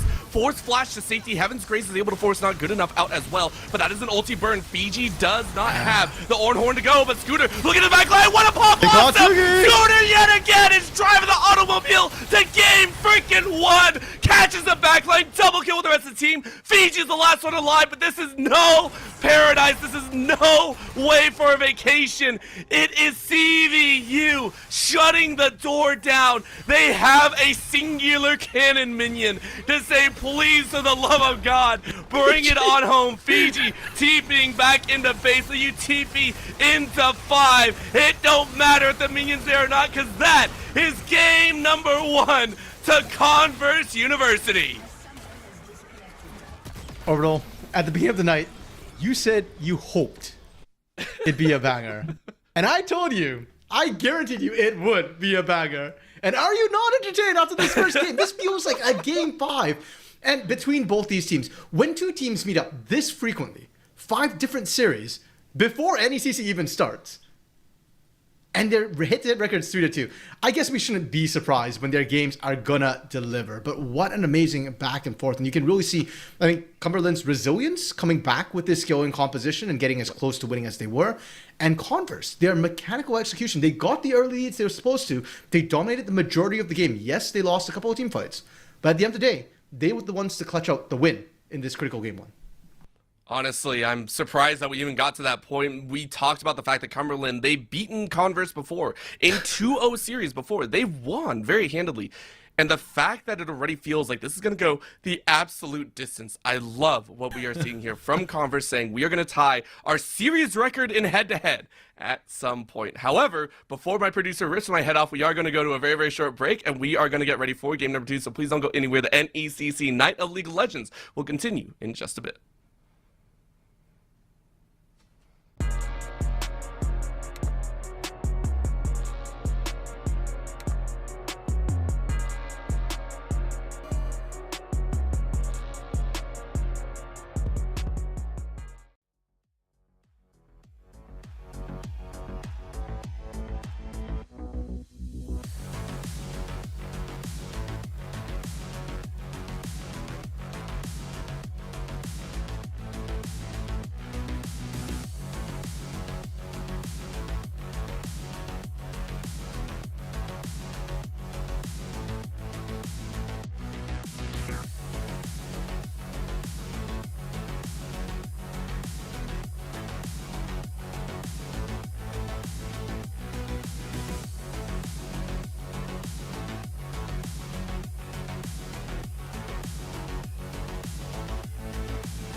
Oh man, this is incredible. Oh, wow. Huh? Yeah, it's pretty cool. It is pretty cool. Hey man, grab me a meat stick. I think I can reach it if I just a little more. Just let me go a little. I can't. Just a little more. I almost got it. Careful! Oh God! No, come on, just reach. Just grab my hand. I can't hold. Grab my hand. Give me the meat stick. This other hand's closer. The one with the stick is... Oh!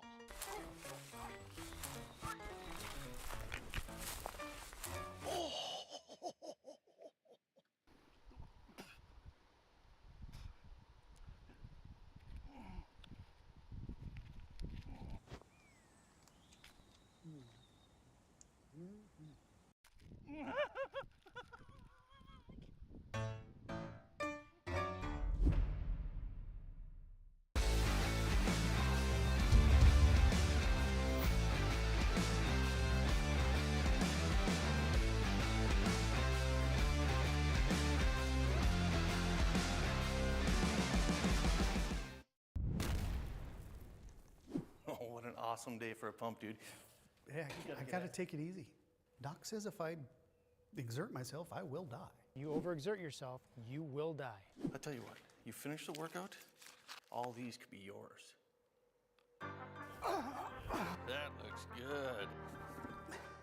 A little bit of honey ham for the ham. Get after it, and that's your get after it, and that's your treat. Hey, do the exercise, do the work, then you get the reward. That's how this works, man. You gotta give it max effort, maximum effort. That's what I'm talking about, baby. Big hams. Make it work, those hams. Work 'em. Putting in the work. Yeah, baby. Yes.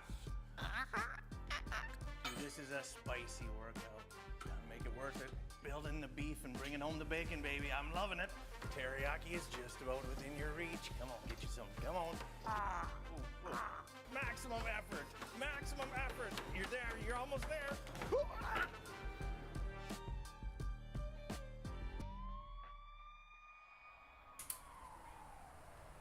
That's so worth it.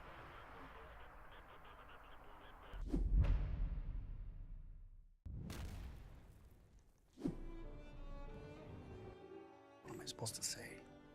It doesn't matter. His daddy ain't listening to you anyway. I'm hungry. No. Put it away. I can't watch it. Oh, crap. Just reach in. You gotta pull it. Just grab it. Just take it out of his hand. What do you mean you can't? He won't let go. What do you mean he won't let go? He's dead. Help me. Get in there. Now just hold on. Make him let go of it.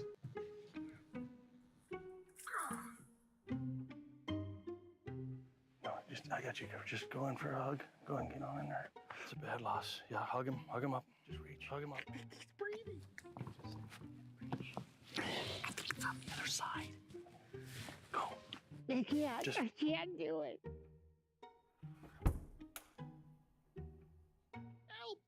Help me, Lord. Help me get over this loss. I can't breathe. Hey, I can't breathe. I'm so upset. I can't breathe. Stop. You knock on wood so they go to heaven. It's like a lucky. Hey, get the stick. Yeah. Hey, did you get the meat stick? Yeah, I got it. Hey, just hold tight for a second. They're moving the casket. Just hold tight. Yeah, that's no worries. I got it. Time to get up. These glasses, jacket, and sweats, baby girl, that's a get up. It's chilly outside, but I'm ready to burn. Super hot fire when I move, better feel that burn.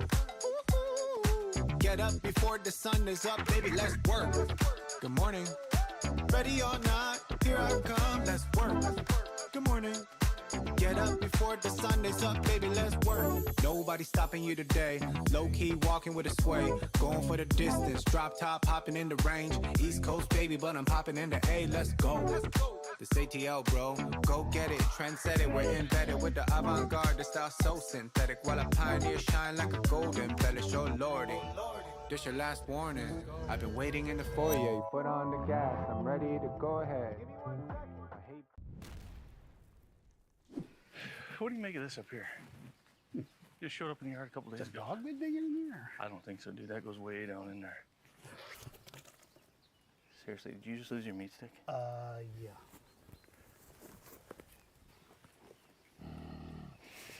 Oh, no. There's something in there, dude. Just leave it. Are you kidding me? We'll just head to the house. Just leave it. The hell with that. Oh, yeah. There's something in there. Come on, Lynn. Thank you.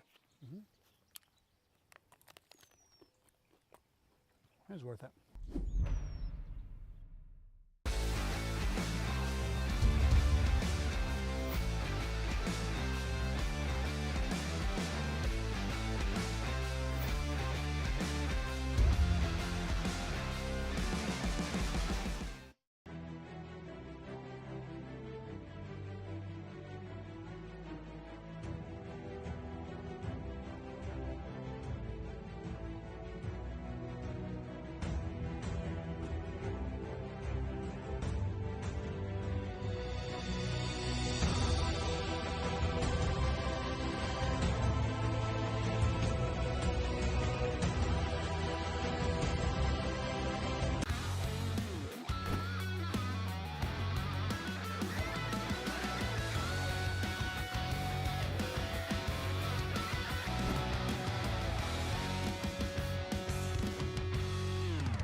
man. This is incredible. Wow.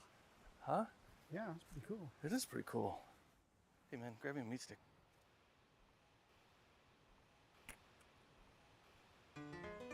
I think I can reach it if I just a little more. Just let me go a little. I can't. Just a little more. I almost got it. Careful! Oh, God. No. Come on, just reach. Reach. Just Grab my hand. Grab my hand. give me the meat stick. This other hand's closer. The one with the stick is. Oh.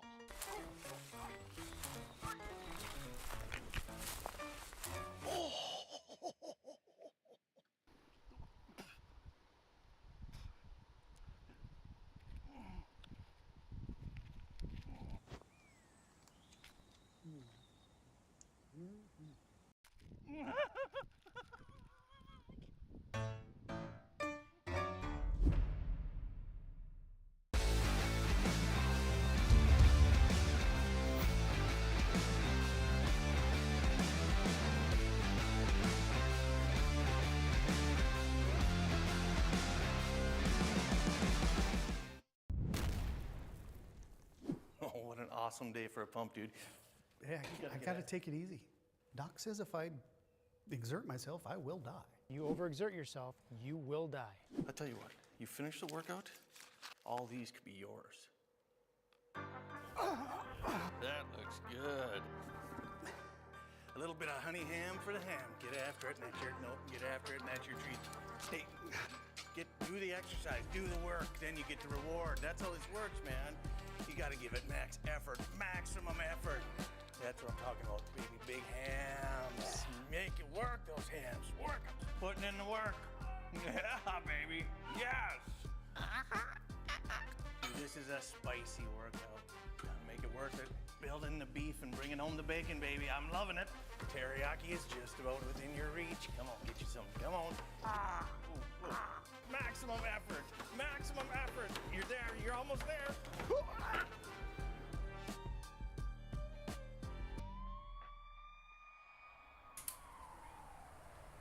That's probably worth it.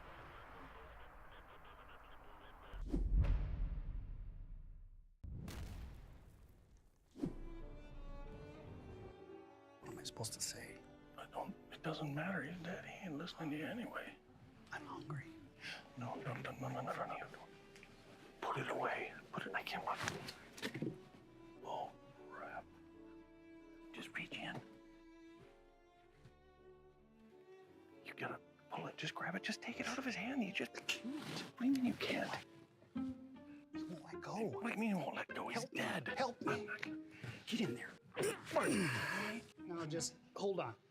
Make him let go of it.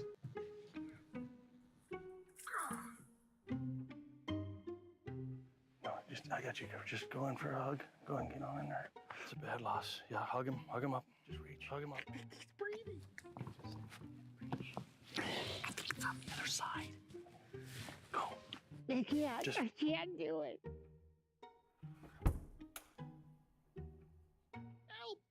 Help me, Lord. Help me get over this loss. I can't breathe. Hey, I can't breathe. I'm so upset. I can't breathe. Stop. You knock on wood so they go to heaven. It's like a lucky. Hey, get the stick. Hey, did you get the meat stick? Yeah, I got it. Hey, just hold tight for a second. They're moving the casket. Just hold tight. Yeah, that's no worries. I got it. Time to get up. These glasses, jacket, and sweats, baby girl, that's a get up. It's chilly outside, but I'm ready to burn. Super hot fire when I move, better feel that burn. Get up before the sun is up, baby, let's work. Good morning. Ready or not, here I come, let's work. Good morning. Get up before the sun is up, baby, let's work. Nobody stopping you today. Low-key walking with a sway. Going for the distance, drop top, hopping in the range. East Coast, baby, but I'm popping in the A, let's go. This ATL, bro, go get it, trendset it. We're embedded with the avant-garde, the style so synthetic. While I pioneer shine like a golden embellish, oh lordy. This your last warning. I've been waiting in the foyer. You put on the gas, I'm ready to go ahead. I hate What do you make of this up here? Just showed up in the yard a couple days Is a ago. dog been digging in there? I don't think so, dude. That goes way down in there. Seriously, did you just lose your meat stick? Yeah.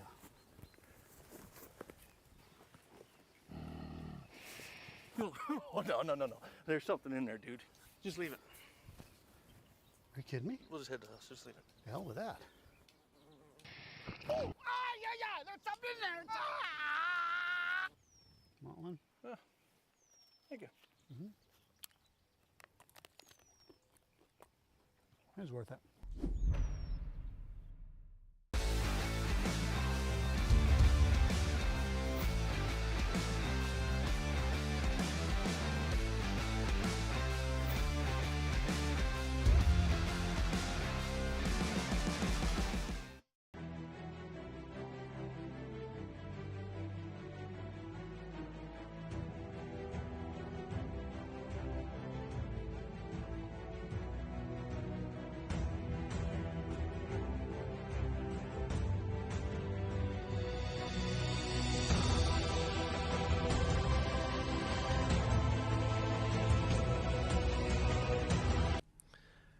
"51 minutes. 51 minutes is what it took to watch Converse take down Cumberland, with Cumberland having a very late game centric composition. It's one as old as time, with the Jinx, Karma, Ornn, and everything.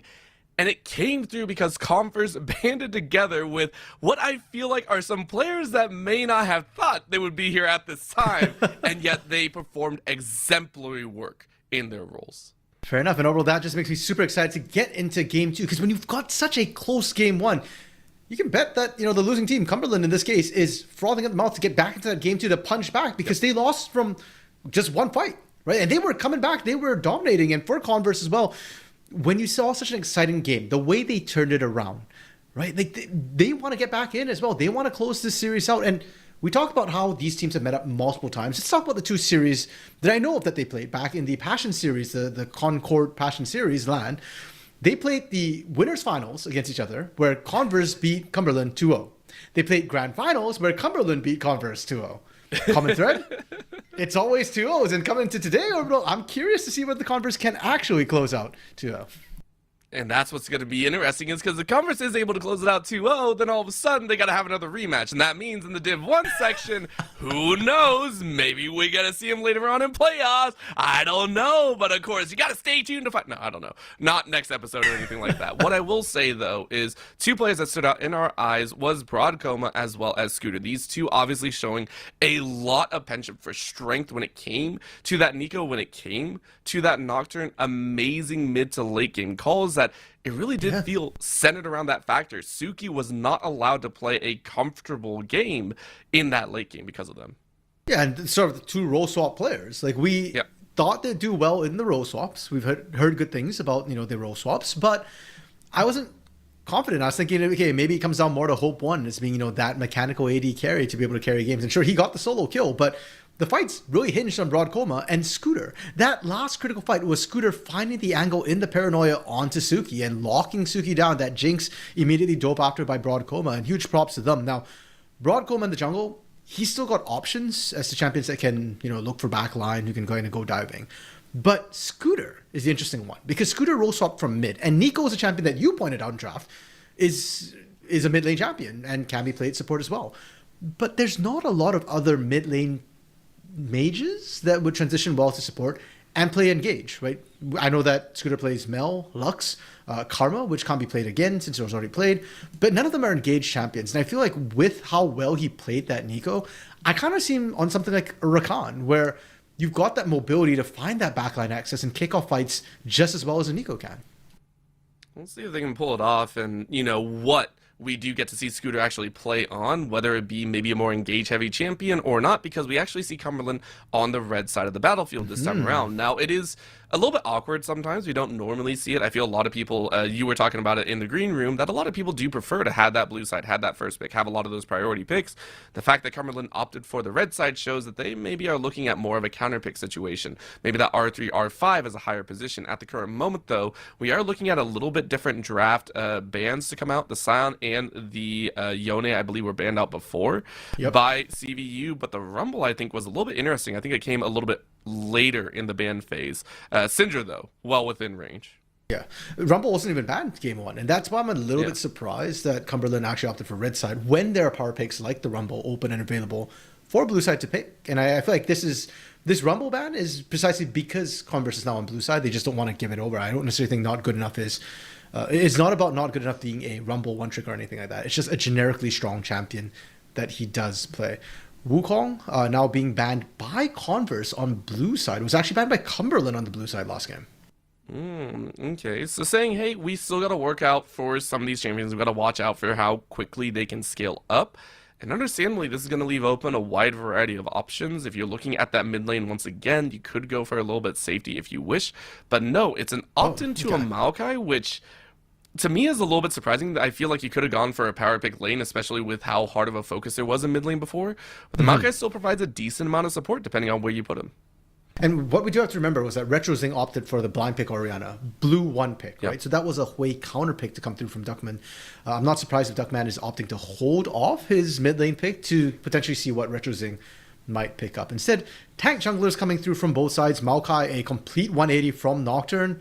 And much better sort of front line to create a hyper carry situation where you've got a safe hyper carry. And Cumberland, I think, reading that has instantly gone for the Sivir. If you're talking about hyper carries, Jinx is up there, Zeri's up there, Sivir's up there, and they want to make sure that they've got some sort of answer. That's not a hyper carry. Ooh. No, this is CVU once again kind of indexing into this early kind of mid-game powerhouse. I mean, whenever we see a Maokai and a Kaisa, this screams dive immediately, and normally a Maokai would be like, okay, you can deny, and then you do pair it with even further dive potential. So this is CVU actually leaning into the game plan from game number 1, which is, again, rule the early game, rule this kind of early to mid, make sure the scaling doesn't go there, which begs me to think, CVU, please play a little bit more proactive than we saw before. Please don't burn us at a 50-minute game. For Cumberland, though, what was banned out in game number 1 is now available and selected in that Zillion to pair in the bot side. Yeah, and that Zillion, that's a specialty pick from Heaven's Grace. That's something that he's played, even back in his Bethany days as well, Lutheran Bethany days. So great pickup and something that can kind of enable your hyper carry once again in Suki's Sivir. Now, I do have a little bit of concerns considering that Suki, with the Jinx, did struggle sometimes with positioning. Sivir is also very short range, might get caught out. Hopefully the double speed boost, Suki should be fine and safe and won't have to rely quite as much on summoner spells like Flash and Ghost. But Hope's most played solo queue champion is the Kaisa. And if there isn't carry who can kind of dive and try and pop that Sivir very easily, it is going to be that Kaisa. And it's not just the Sivir as well. You can go on the Zillion. You can go on any squishy targets. I'm a little bit concerned for RetroZing and what he might want to kind of pick to round this out, to kind of survive potential dives as well. If he goes for a traditional mage, you are vulnerable to Kaisa. What's surprising was you also saw the Mbessa, the Nasus, and the Gragas. These are all understandable, headed towards that top side. What surprised me was the Smolder, once again, kind of aimed at Duckman in that mid lane, just being like, look, please don't play it. We don't want to see that scaling. It would index very heavily in there, but you also look at a Sylas to come on out here. So a little bit more mid-game energy here. Yes, Sylas is very, very good late-game champion, but this does bring a little bit more power to the composition. We were talking about for RetroZing specifically, have a little bit more agency. We like it. The Talia to answer, though, this is a great answer and response. Another sort of great 1v1 answer to come through for the side of Duckman, and especially since Sylas early on is kind of weak, Talia is really strong early on. Her base damages are pretty high and her pushing is strong, so that's a good answer. Jace being picked up by not good enough blind right now. And Fiji has some unconventional counter picks. That was what I was told by the coach. And I'm curious what his answer into this Jace might be, because there's no Scion here. Going with the Yorick. That's something that we have seen as a good answer, but I actually look at it more as a skill matchup. It is a tough one for Jace, but theoretically there is space for Jace to outplay this matchup. Yeah, I mean, there is a movement in there, and we actually saw both top laners actively looking for those engagements. We talked about the Aatrox and the Ornn. Normally it's a wet noodle battle, and they went toe-to-toe with each other. There were multiple times where we saw them on about a quarter HP, so it might not be out there. However, it is much more dangerous this time around. We see so much snowball potential with the York before, especially with how flip-floppy it kind of went with not good enough, actively wanting to split push. So the idea that York is coming out here, in my opinion, screams that Cumberland were actually kind of looking for this a little bit. But taking a look at the rest, though, CVU, this is once again just all around very aggressive, very take a couple kills, and it really does scare me because this brings to mind that we have to look at game number 1. Cumberland Phoenix, they got rolled in the early game. They did not have an amazing time. There was a moment where we were like 10-3, I think, in kill count.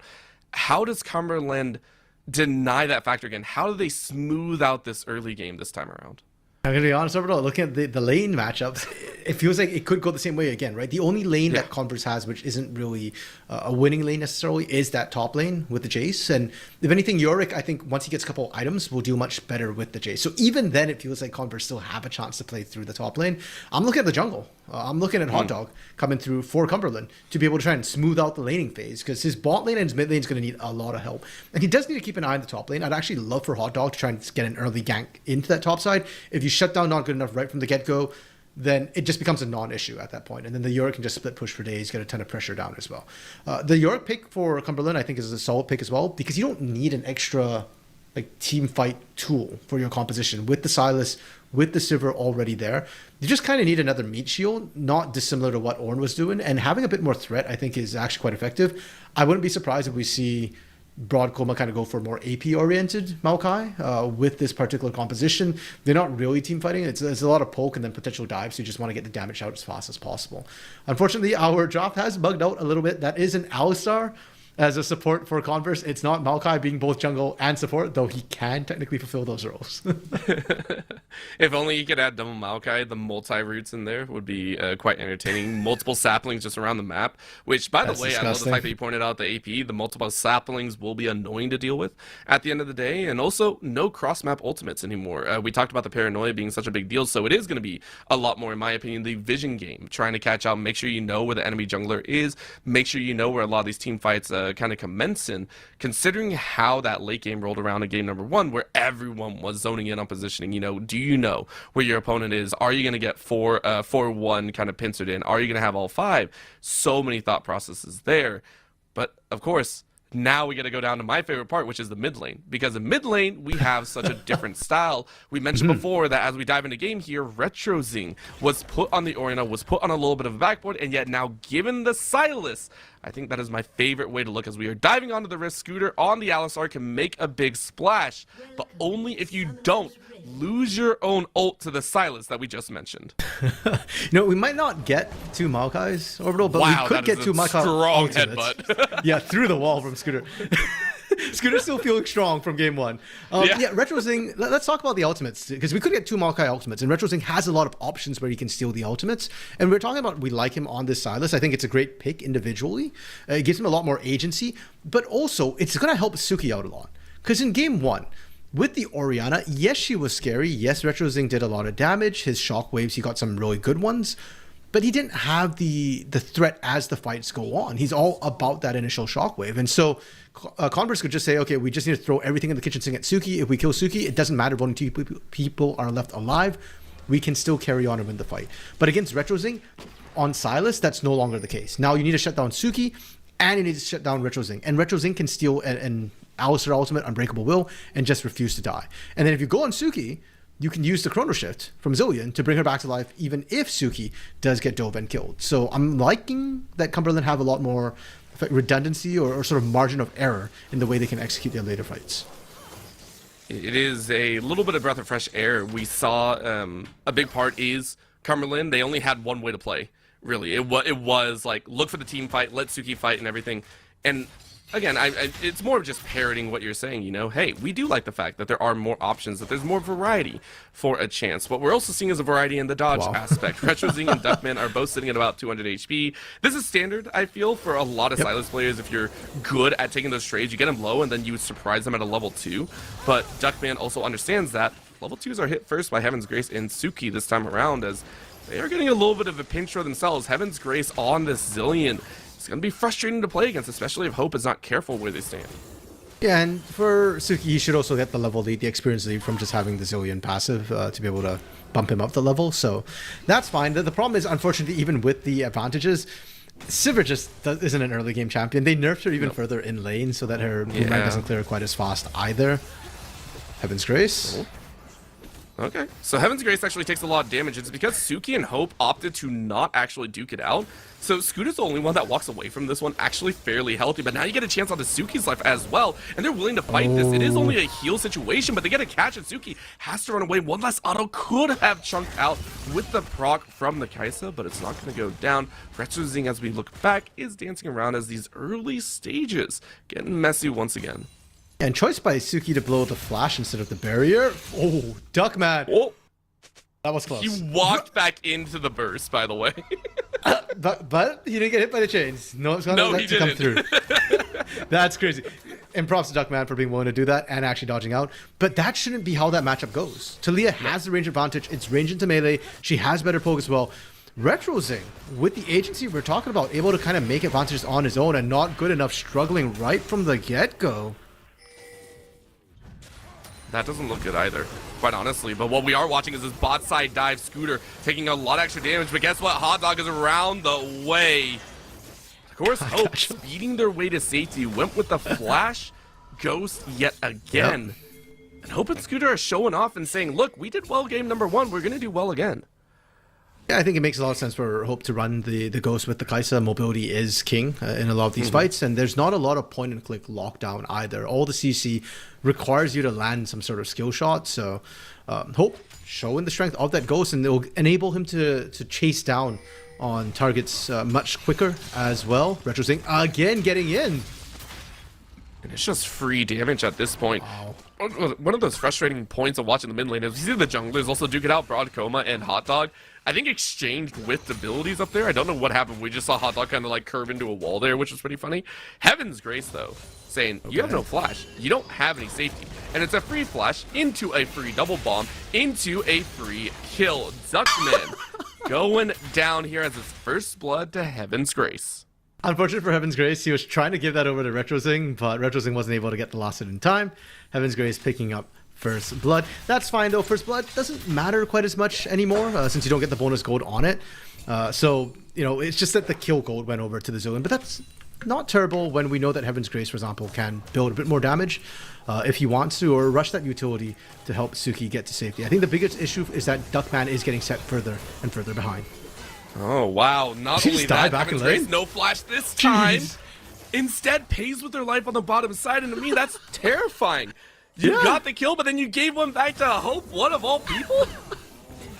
Oh, what a great bait as well. Suki only has barrier. That's going to be a stun underneath the tower, so the damage isn't really going to be big, but Hope 1 is like, this is like a cakewalk to me right now. It is, and a lot of that's because Scooter's playing this so well. It's just rinse and repeat. Scooter just walks up, says, you disrespect me, I just pulverize you, stun you, headbutt you. Now Hot Dog, again, revisiting this bot lane. He does have flash, but no impale available for a Hot Dog. So no way of really locking down this Kaisa Alistar right now. We're just taking over this bot side of the map. It's a good thing you're doing so because we have seen leans away from CVU getting a good, strong contest in the early game in the other lanes, but that's such a great flash forward, and Suki, no spell shield, you're just done. That is how you gift a kill to your ADC, by the way, Heaven's Grace. Learn from Scooter. And he just can't milk those. Like, Suki, Heaven's Grace. But just seeing Scooter walk up and repeat that over and over and over again. Like, Scooter's not having to burn too much to make that happen. He's just saying, okay, even if you have the spell shield, I'll just pulverize the first time. If I get any sort of angle into a wall, I'll just headbutt you and get the stun off. And even if I don't, you're just taking damage the entire time. So now Hope 1, 2-0. Very accelerated in this bot lane. And Hope 1's the scary person on this composition. He's the one who's going to go diving into that backline, melt everybody. And normally, okay, you're short range, you're into Silas, it's a little bit scary. But if Hope 1 gets accelerated enough that he starts beating Retrozing, if he can actually win those 1v1s, well, that's the point of the game where Cumberland just don't have an answer to the Kaisa whatsoever. And I want to point out the fact that Hope did that on a scaling build path as well. It's a double coal build for both ADCs, and the fact that you're able to pick up 2 kills behind already signals that you're going to be in a really, really good spot. I don't mean that it's going to be game ending by any stretch of the imagination, but normally when you see Coles, it's like, yeah, we're focused on farming. We're not focused on getting kills because you don't really have that extra damage spike. No, but you've already done so. So Hope 1 is so happy. Now Broad Coma, though, saying maybe I don't want to be here right now. It's a level 5 versus level 6, but Hot Dog already went for a lot of that amped up HP to work with. And with Heaven's Grace and Retro Zing technically a little bit better over Duckman, it makes sense that you're going to give over the Scuttle. Yeah, and Hot Dog's also not level 6, so he doesn't have Impale, or they might have committed a little bit harder to that. Broadcomb has been doing a wonderful job just power farming, looking like the AP build. We're seeing the Faded Ashes come through already, which is speeding up Broadcomb as clear as well. And yeah, it feels right now that Converse in a great position. Did I go through the spell shield? I don't think it did, but that is ridiculous damage output. Hope is looking for a dive, by the way. If that exhaust wears off, you could go at it, but you're taking up a lot of minions as well. Hope does not care, though. And I love the ballsiness. I Hope 1 and Scooter. That's level 6. Now you can dive underneath. Unbreakable Will is ready to go. Oh, they beat it. Diving all the way through. He got one last auto, and you're going to do it. Scooter going to sacrifice his life for the double up. There it is. Hope 1 with 4 kills to start off this game 2.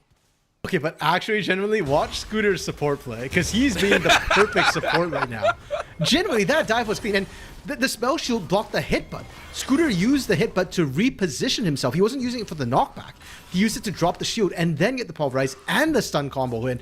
And for Hope 1 right now, this bot lane is just so easy. What was that? The old Afro move video? Playing support just that easy? Yeah. Scooter, take this video. Post it. Same thing, man. Don't speak of the old ways of Scooter, because Scooter's like, this is the new way of playing. But it's so real. It is so true in the fact that Scooter is playing this Alistar to an exceptional level. And we talked about the fact that Scooter was the linchpin. The whole reason why Game 1 fell into CVU's hand in the first place. It was Scooter as well as Broadcoma. And you and I were actually debating this. You and I were talking about, you know, who had the most impact, in our opinions. You mentioned Broadcoma had such good strength, but to me, Scooter had the best and brightest moments each time on that Nico. And you were mentioning before, yes, it's only 10 minutes. I understand that for those yelling at me, but Scooter is already showing once again that they are amazing and doing so much work here in the early stages on this support play. Not good enough, though. Not in the same boat, unfortunately. And honestly, okay, so not good enough. Every time we pan up here, he's getting bullied out by Fiji. But I do want to highlight he's done a great job. He's actually up CS right now. He's been playing it very, very well. Problem is it good enough? Nope, not okay. You know, it's in his game. Listen, we cast the curse a few times. That was just, we saw that coming a mile away. Yeah, it's really tough. And unfortunately for not good enough, you just had to just run away from the turret completely. This is the part of the game where unfortunately not good enough did really well, but he didn't get any help. And this is where Yorick just starts to outscale you, and then the 1v1 starts to turn very poorly. The mid lane as well. Retro Zing's also been doing a phenomenal job. We saw him push out Duckman early. We saw him get the kill with Heaven's Grace's help, and he's been able to snowball from them up 19 CS right now. So Hope is doing a great job, but it's kind of being equalized, and the game's actually still really, really close. Not to mention, Suki's a scaling champion anyways. It's happening again, and it might be enough time, but the chrono shift does work. Plus the impale as the turnaround is there. Hope 1 dove a little bit too far, and Hot Dog saves the bot lane. I just want to point out Suki at barrier. So that's a good call, and that was the support and AD carry communicating that, hey, we're just going to use the chrono shift, save your barrier, it's a longer cooldown for now. So they just baited it in, and Suki, again, like we said, is a scaling champion. Suki just needs to survive. He doesn't need to get lane dominance, he doesn't need to get pressure, and now with this kill, I actually don't know if Cumberland can pick up the shot. They're definitely going to try.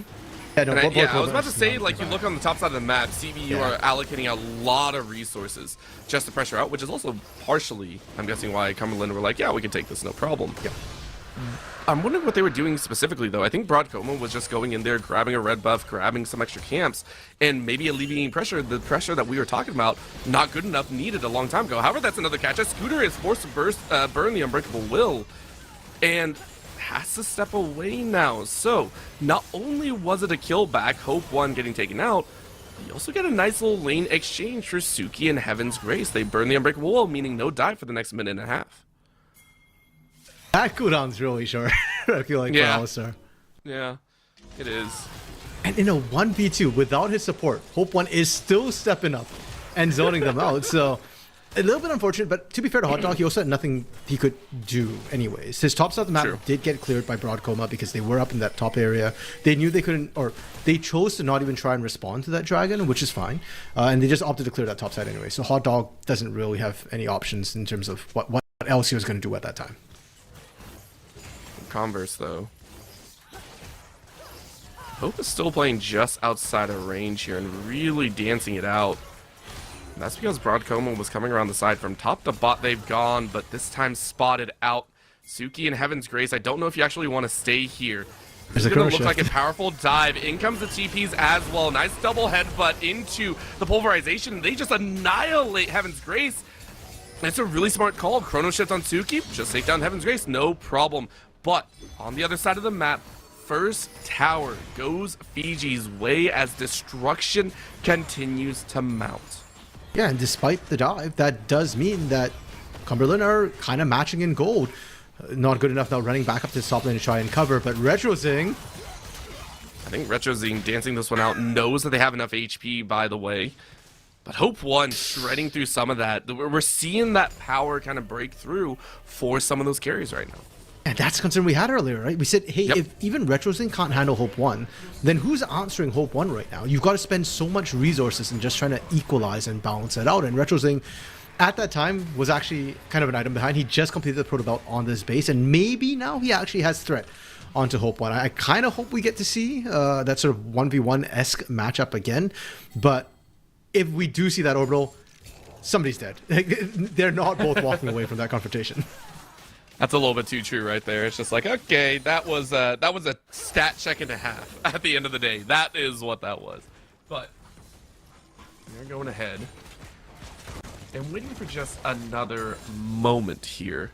Because a lot of the objectives have already been cleared, Scooter is now free to rotate around the map and is hoping to find some action here with Duckman and the rest of the squad. But Scooter's about to find out very quickly that there's not as much power, in my opinion, with the rest of the map lanes. Especially matched with Hope 1, so it's not that bad of a day, but Heaven's Grace is like, I don't want to deal with Scooter. You slow down over there. Yeah, I mean, Heaven's Grace has the advantage of just having better mobility as well as, you know, the range to be able to poke out. I was a little bit sad. RetroZing was hunting for Hope 1 actually when Hope 1 was pushing in that top side, but Hope 1 respectfully backing off, and that was probably the right play to make. Unfortunately for Converse as a whole, though, they are falling behind in terms of the rotations because they're trying to give a safer lane to Duckman, and they want to keep Duckman mid where he can respond with that Weaver's Wall. They don't really have a safe lane for Hope 1, and the rotations they kind of did end up opting for meant that not good enough was not in the bot side to answer Fiji. So Fiji gets another free turret. This Yorick is, I suspect, you know, heads and shoulders above the counterpart right now and becoming an absolute issue. I think at this point, not good enough. We'll never be able to match Fiji unless you get a little extra help, which is why we're seeing this opposite side of the map really be tailored in. This is going to be Hot Dog bounced around in the bounce house. Chrono Shift is going to keep you alive for a little bit longer, but at this point, it is a stall tactic. Good flash from Tail is not going to land, so it's a free kill number 1, but the price to be paid is in your objectives. Once again on the bot side, Fiji has been pushing up a storm. Still though, kill going over to Broadcoma. Yeah, and that should go. That should give these this Herald for free over the way of Converse after that pick. Really well played from them. Flash is being traded between Hope 1 and Hot Dog though, so Hot Dog's Flash did have utility in terms of burning that. Again, I'm just not sure that they're able to really punish Hope 1 in time. Hope 1's been playing fantastically in terms of positioning so far. The only time he died was kind of being very aggressive on that play bot side, but besides that, you know, defensively, he always seems to know exactly when to back out. And I'm kind of wanting to see what happens in a lot of these skirmishes right now. We're not seeing either team kind of go for skirmishes. It's a lot of picks that have been coming through from both these sides. But I feel like we're starting to hit the point of the game where I do expect to see teams maybe look for a little bit more. Actually, you know what? I'll take that back overall. Normally teams would be looking for team fighting. But Cumberland are still pretty happy with the Fiji split push at this point. And because there's only one Drake down, we might not actually see anything until Atakan spawns in 2.5 minutes time. I think I mentioned that, excuse me, I think I mentioned that before as well with Fiji grabbing that York. It feels like, you know, Cumberland have drafted away. They said, hey, we saw what not good enough kind of did on the Aatrox before. We could probably do that better, and they've yielded into it. I think they're going to stay at this for a very long time as well. Just so many things lining up for them And it goes right back, though, to how Cumberland played game number 1 as well. They said, hey, you know, we're not too far behind. We're looking at the scaling. We're okay taking a couple losses. But how many losses is too many losses before we're like, okay, we got to kind of fight back here. We got to make sure we're there. Even though right now they are in a very comfortable spot. It's only 1,000 gold difference. Not good enough. Is already in a very deep hole. I would say you only have the Youmuu's Ghostblade for yourself. You're not really going to be amazing dealing with Fiji. Hot Dog looking for a chance on this dragon. So everything kind of melding in to this pacing. We're going to see a sapling go out, stomp on Hot Dog's head for just a brief moment. And Hot Dog just shields and doesn't care. Nope. I mean, he's a Crystal Scorpion. His head is hard. He'll be fine. And we're kind of seeing for Converse as well, where they don't have a true tank and they're having a bit of problems, you know, trying to just walk in and tank this up. Broadcoma has a lot of damage. Can he find the pick? Well, Scooter is saying we have the pick and a half. Very nice growth. The entangled Powerman is there. Scooter, though, forced to burn the Unbreakable Will. Retrozing ready to go on the far end. It did allow the Herald to charge on in, but it didn't take the tower, and that's a big ultimate going down here. Good catch onto Heaven's Grace, who doesn't get time to pop off the Chrono Shift, which allows a dive straight into the back line. No chance for Retrozing to grab that Unbreakable Will as well as the grabbed earlier. In comes the grass right back, though, as it catches multiple members. Duckman goes down, but Hope is still alive. Hope willing to dive as Killer Instinct is popped. Damage is abound here as Hope is allowed to free fire for ages right now, but Suki with the bouncing boomerangs takes down Broadcoma, and it will be a lead-in as Cumberland Phoenix take a majority share of the kills. Okay, and this is critical for Cumberland. The fact that they managed to win that fight on the bot side while Fiji continues to split push, because the longer they can isolate that top side for Fiji, the better the game goes. And Converse, yeah, again, lack of tank. The Unbreakable, the moment that goes down, Scooter's really squishy. And I already think Scooter was insane for sticking around as long as he did. He survived, which is nuts. But he was still waiting in that bush with Hope One, saying, hey, can we turn the tides? The answer is no. And we get our answer. Retro Zing right now is strong enough to answer back Hope One. Cumberland still have scaling on their side with the Silas, with the Sivir. Here's the scary thing as well. We just saw TP come down as Duckman quickly got to that bot side, cleared out the wave, pushed it in. Hot Dog and the rest of the squad are here as well. This is going to be Dragon Fight 2.0. What we saw earlier was just a taste. But take a look at the positioning as well. Not good enough is already rotating down. TP available for Fiji, which now means we might get our first ever 5v5. Retro Zing dashing in. Got a headbutt out of Scooter, but most importantly, grab that Unbreakable Will. Yeah, but once again, right, not good enough, being dragged back to that top side because Fiji is just isolating that top lane as much as possible. Cumberland just need to slow the game down and stop the dragon from being taken. Herald was used last time as well, so they don't have that for Converse to try and force this fight. Heaven's Grace, dodging, duck, and weaving, doesn't get popped this time. It is really just that waiting time frame. CVU recognizing that they're on that limit once again, but this time they don't really have the advantages they had in game number 1. Hope One is the only one that can really dive on in, but you're still sitting only with 2 items, 2.5 in there. You went with the Gwynsues, which is great.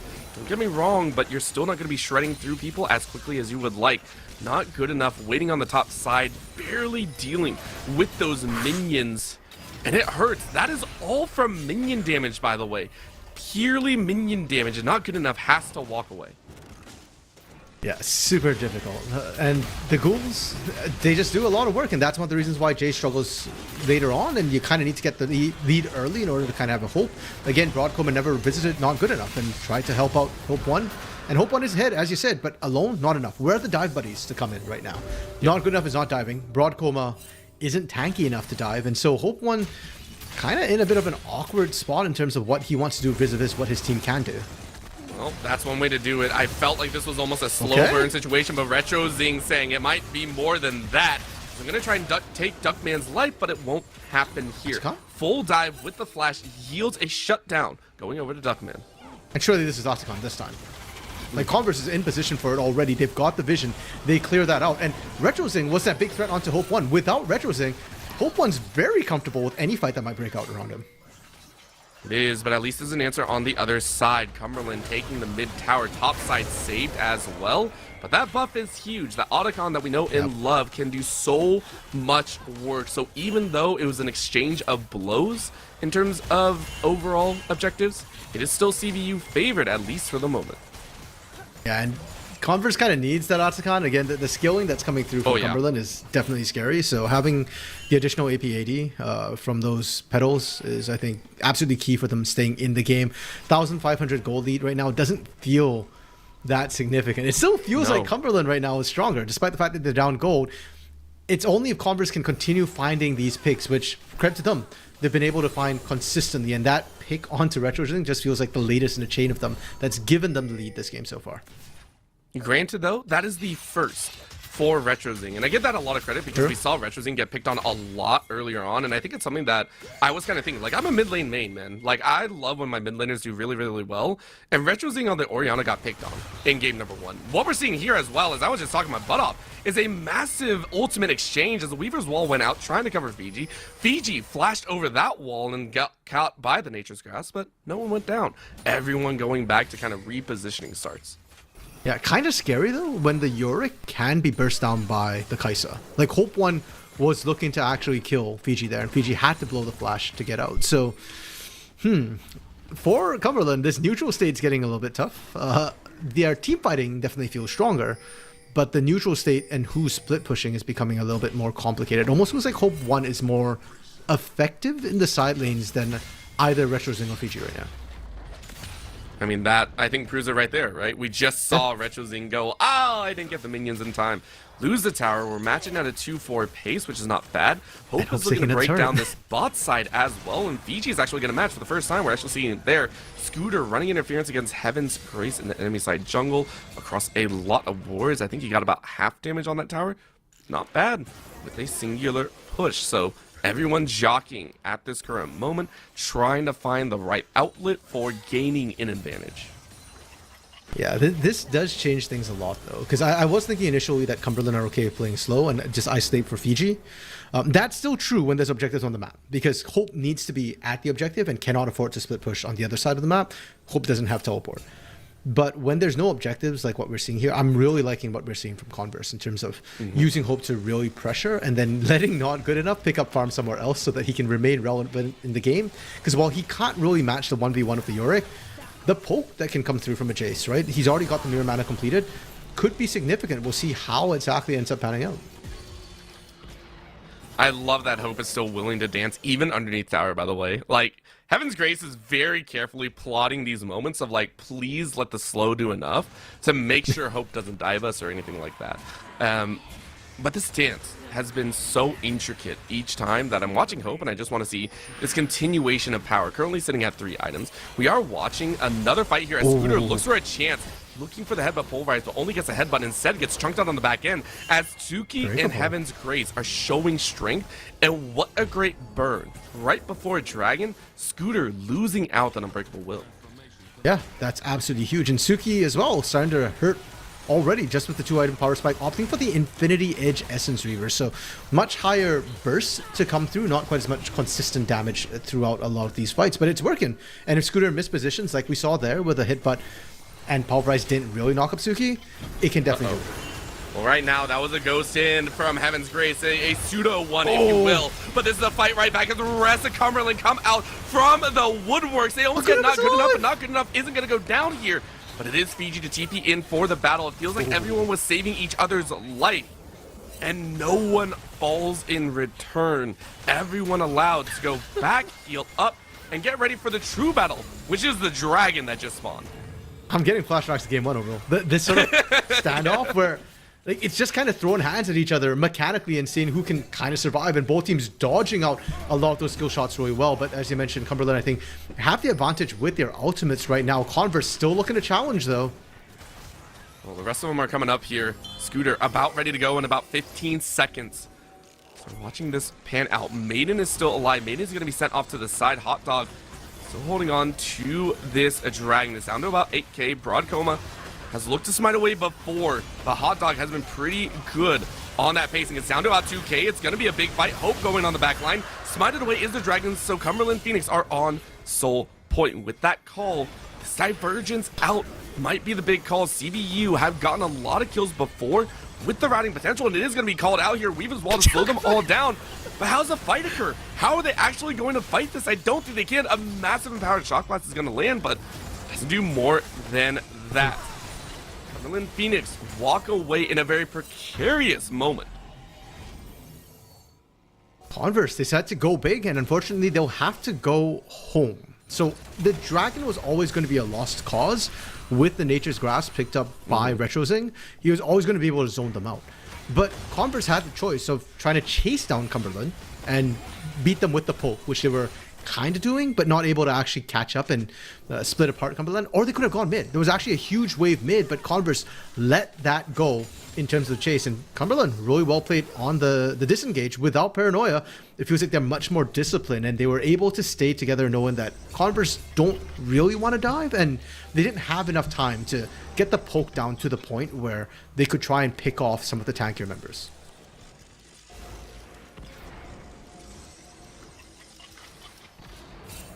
Hot Dog and Heaven's Grace just kind of chilling out here, clearing out wards, getting ready for the next big objective. They've actually done very well for themselves. We didn't mention that they're on Soul Point, but it was a part to play for.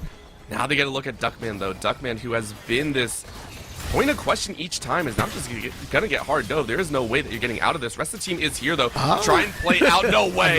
Nah, Scooter again. Duckman should have been dead in the water right there. Flashes down to the middle of the lane. The chains don't reach. The chains don't freaking reach. Are you kidding me? I hate when my calls are denied, as Hope One is dancing in the back line. This powerful Kaisa tries to stay alive for a little bit longer, but isn't able to make it. But it is the rest, the entirety of CVU to play out the battle. They will take the 3-for-2 because for Cumberland, Fiji is still in the bottom lane.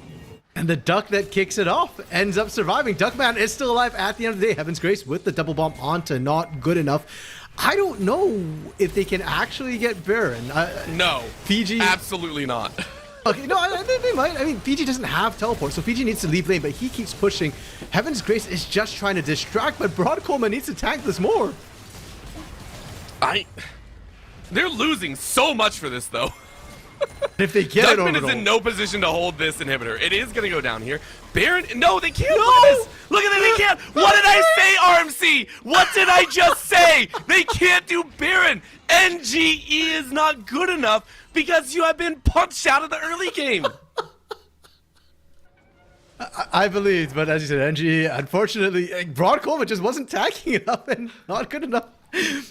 Unfortunately goes down. That's really rough for When Converse, have you because ever as we heard said, the play-by-play call out the analyst for a Baron call right there? Like, what? all the time, Orbital, because the Okay, players have different ideas sometimes. And that's really, again, it's really rough for Converse that happens too, because that was sort of the big breakout moment. They win the fight, but they actually lost out in gold because Fiji just gets to keep pushing. And that's an inhibitor down. Baron's up. There are supers now pushing for Cumberland in this bot lane. They don't need to send Fiji down there anymore. They can go, top, mid, 4-1 split push, have those supers going down, and that should guarantee that Cumberland have pressure over Baron. The Baron dance will always favor them. Will favor in more ways than one, as Broadcoma forced to flash away here, but you flash directly into a stolen Nature's Grasp. Everyone from Cumberland this time around is willing to dump their ultimates just to get that kill. Scooter, though, wanting a secondary. I don't know if you really want this, though, because Hope is already chewed out of the HP department. Redemption coming in, but it might be a little bit too late. Of course Hope Trying wants to turn it this. around. Red String is burned, though. Chrono Shift going to keep you alive for a second round. Who else is here, though? Nobody. Cumberland doesn't want to fight the rest of this. And Hope, the player who got all the resources funneled early, who started the game with 4 kills, who on this key piece of Kaisa, the one late game really scaling piece of this composition is keeping them in the game. His mobility is causing Cumberland to struggle to start up this Baron, and with the poke of the chase as well, with Talia's pickability, it's actually kind of tough. And Cumberland, they aren't able to start this up. They've got to wait, and Broadcoma is back on the map. Broadcoma is, but there is another timer that we haven't really mentioned. Cumberland are allowing this bottom side to flush on into CVU's base, and now with it crashing inside of the base, they go ahead and turn their eyes towards the Baron. This is the appropriate call. This is the right call. This is hopefully the Baron taking call, as it is 8k down. The rest that CVU have already left, and it will be Cumberland Phoenix to take this Baron buff. Very nice objective. CVU on the flip side take the Dragon to not allow a 2-0 steal of the global objectives, and they go back to defend their base now as CVU go, we're in for a rough time. I don't know how much utility this Baron's gonna get. Like the inner turret, maybe, but I think Converse could still look for a fight in this sort of situation. You know what? I'm really worried about following your calls right now. I'm really scared. Like, I don't know, because right now we're seeing the top side get pinched out is not good enough. True. Looking for the kill on Suki, but Suki's already down. Or not Suki's down, but NGE is down. And now it's a battle for the rest. You said this Baron isn't going to get that much activity. However, if the opponent is dead, you're going to get all the activity in the world. Scooter forced to burn the Unbreakable, walk back to lane. Hope and Duckman going to try and hold the line. But you can't do much because Retrozing is pushing in the mid, and while this entire thing is going on, bot side still has super minions. Hope, though, dancing on in, Killer Instinct in, forces the exhaust out of Heaven's Grace, and that just switches options to the top side of the map. Down goes the inhibitor tower. CVU fighting a losing battle at this current moment. Scooter denied of their HP bar, not killed, but forced away for the second time in 30 seconds. Inhibitor will now fall. Cumberland Phoenix starting to take their rightful place in this game. However, a kill goes back, a price to pay as Duckman is ready for the battle galore. Heaven's Grace gonna skirt to the side of Flash for Flash as the stones do fly. Cumberland Phoenix say, how do we slow this down? Retrozine throwing down that Nature's Gas stolen away. Hope of spying an opportunity. Sprints forward, but no one goes down. But in comes the sideline action. That's a great punch from Not Good Enough. Secures the kill onto Suki's life. How far will this battle go, and how far will CVU lose their base if they wish to continue? Another headbutt forward is able to fight it, but the Killer Instinct right back will gather some more gold. Down goes Retrozing, down goes Hot Dog, and Heaven's Grace will be the last. They have put Duckman on sole minion clearing duty. Will it be enough? I have no idea. Heaven's Grace is still baiting out time, but RMC, the lone sapling, will give Broadcoma the kill and the ace to CVU. I'm glad I've redeemed my analysis, Orbital, because Converse was sure as hell looking for that fight, and they found it. They did have to give up a lot. And huge props to Cumberland for finding the initial pick onto Not Good Enough. That opened everything up. But Converse were always waiting. We've seen it multiple times now that with the poke that they have, they can still win these fights against Cumberland. They just have to be really patient about it, and they were able to find the critical turnaround. Now, Cumberland are still in a great position. That's an open base. All the inhibited turrets are down, and 2 of the inhibs are still down as well. Dragon spawning in 2 minutes. A Mountain Drake will do wonders. A Mountain Soul will do wonders for Cumberland to deal with the poke that's coming through from NGE, from Broadcoma, from Hope One as well. So Cumberland are fine. They just need to be a little bit careful. They need to continue playing cautiously, conservatively, like they have throughout most of this game. Even that last pick, I don't think is really a fault of Cumberland whatsoever. I think they're kind of playing it right. That's more on Converse finding the critical play when they need it to. But it's so much of a clutch up for Converse, and they have to do it more than once to come back in this game. For Converse, that almost feels like a game 1 repeat once again. I know we keep beating this game 1 into the absolute ground, but it felt like Cumberland were coming back. They had everything. They had the right momentum. And yet it just kind of fell apart without one catch opportunity. I will say for Suki, 3, 4, and 5 this time has a lot more in the bank, has a lot more safety value this time around, which we really haven't mentioned, except for the early game. Heaven's Grace has been amazing with these chrono shifts as well, really keeping the rest of the team alive, has a redemption to play with as well. This is amazing so far from everyone in this game. But for Cumberland Phoenix, they're saying we want this victory. We want to push us to a game number 3. Ladies and gentlemen, we are 36 minutes into the game, and this is where game 1 started to break open in the craziness, and the zaniness, in the absolute craziness of who wants it. And this is when it comes down to that clutch fight, right? You can't afford to get caught out. And while we say that, Hope One is stepping up solo right now, zoning 1v3. Like, yeah, Scooter, yeah, Broadcoma, they're in the area, but they could not have reinforced Hope fast enough if they turned.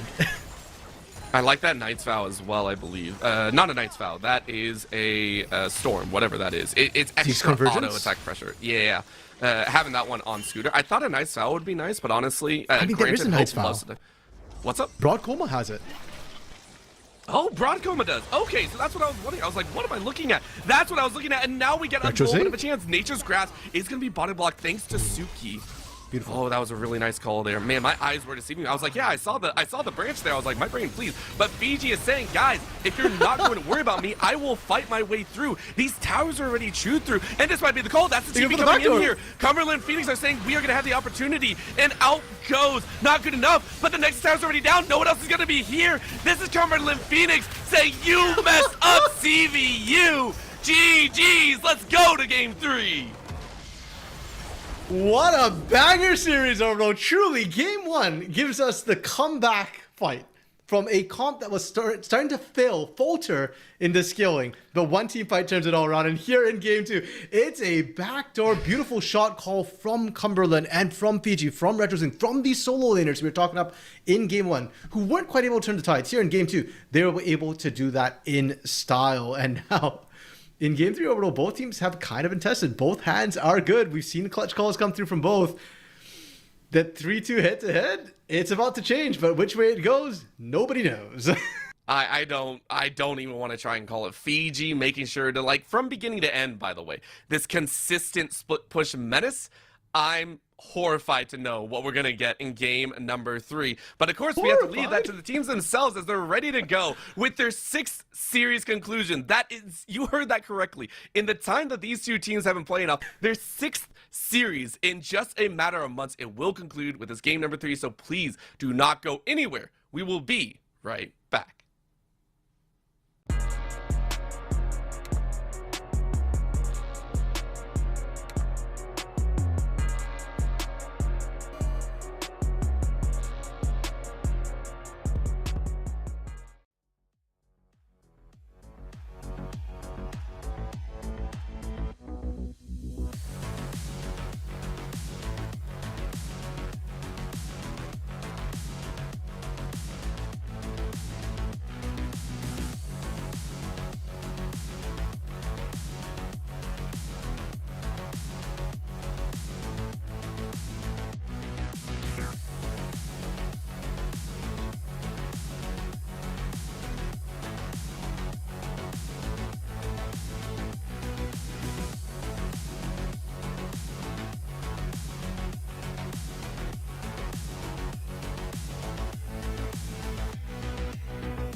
Oh man, this is incredible. Oh, wow.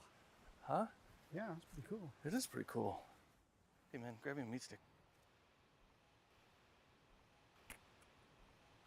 I think I can reach it if I just a little more. Just let me go a little. I can't. Just a little more. I almost got it. Careful! Oh God! No, come on, just reach. Reach. Just grab my hand. I can't hold. Grab my hand. Give me the meat stick. This other hand's closer. The one with the stick is... Oh!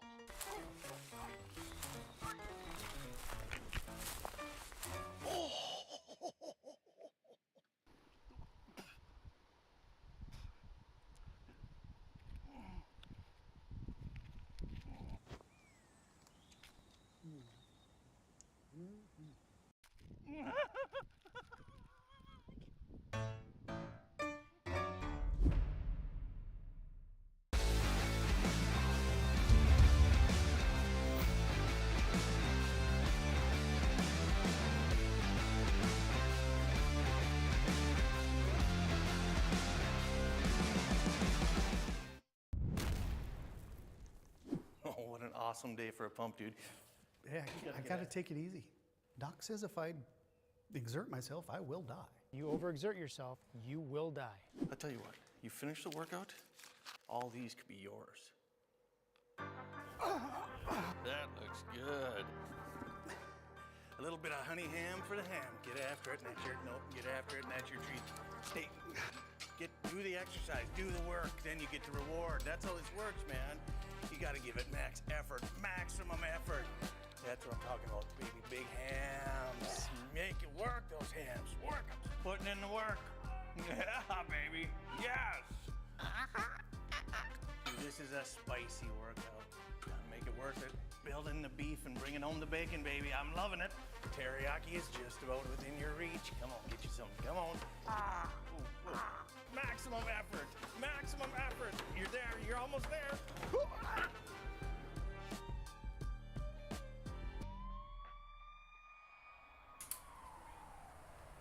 That's so worth it.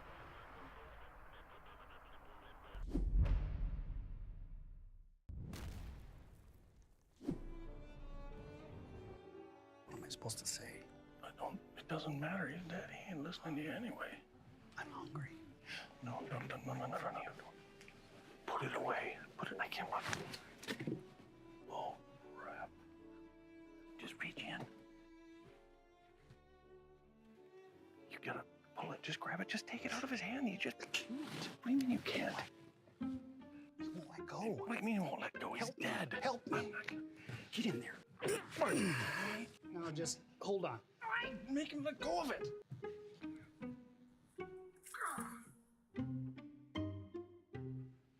No, I got you. Just go in for a hug. Go and get on in there. It's a bad loss. Yeah, hug him up. Just reach. Hug him up. He's breathing. I think it's on the other side. Go. I can't. Just- I can't do it.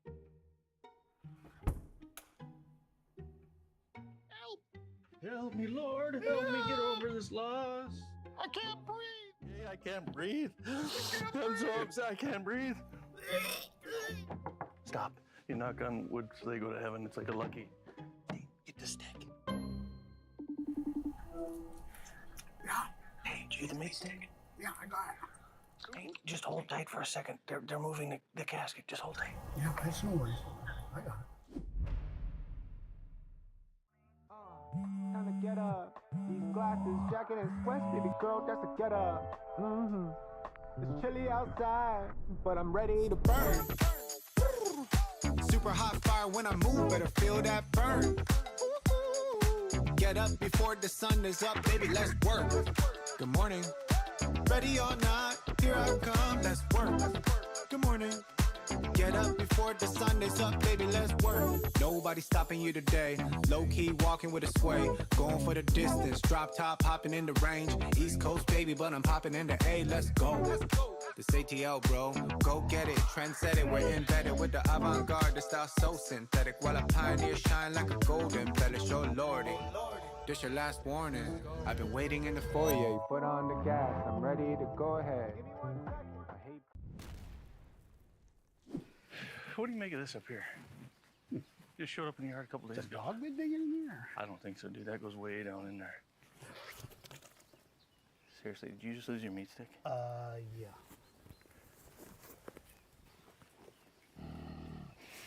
Oh, no. There's something in there, dude. Just leave it. Are you kidding me? We'll just head to the house. Just leave it. The hell with that. Oh, yeah. There's something in there. Want one? Thank you. It was worth it.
Oh man, this is incredible. Oh, wow.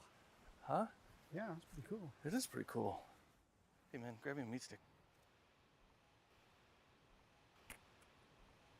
I think I can reach it if I just a little more. Just let me go a little. I can't. Just a little more. I almost got it. Careful! Oh God! No, come on, just reach. Reach. Just Grab my hand. I can't hold. Grab my hand. give me the meat stick. This other hand's closer. The one with the stick is. Oh.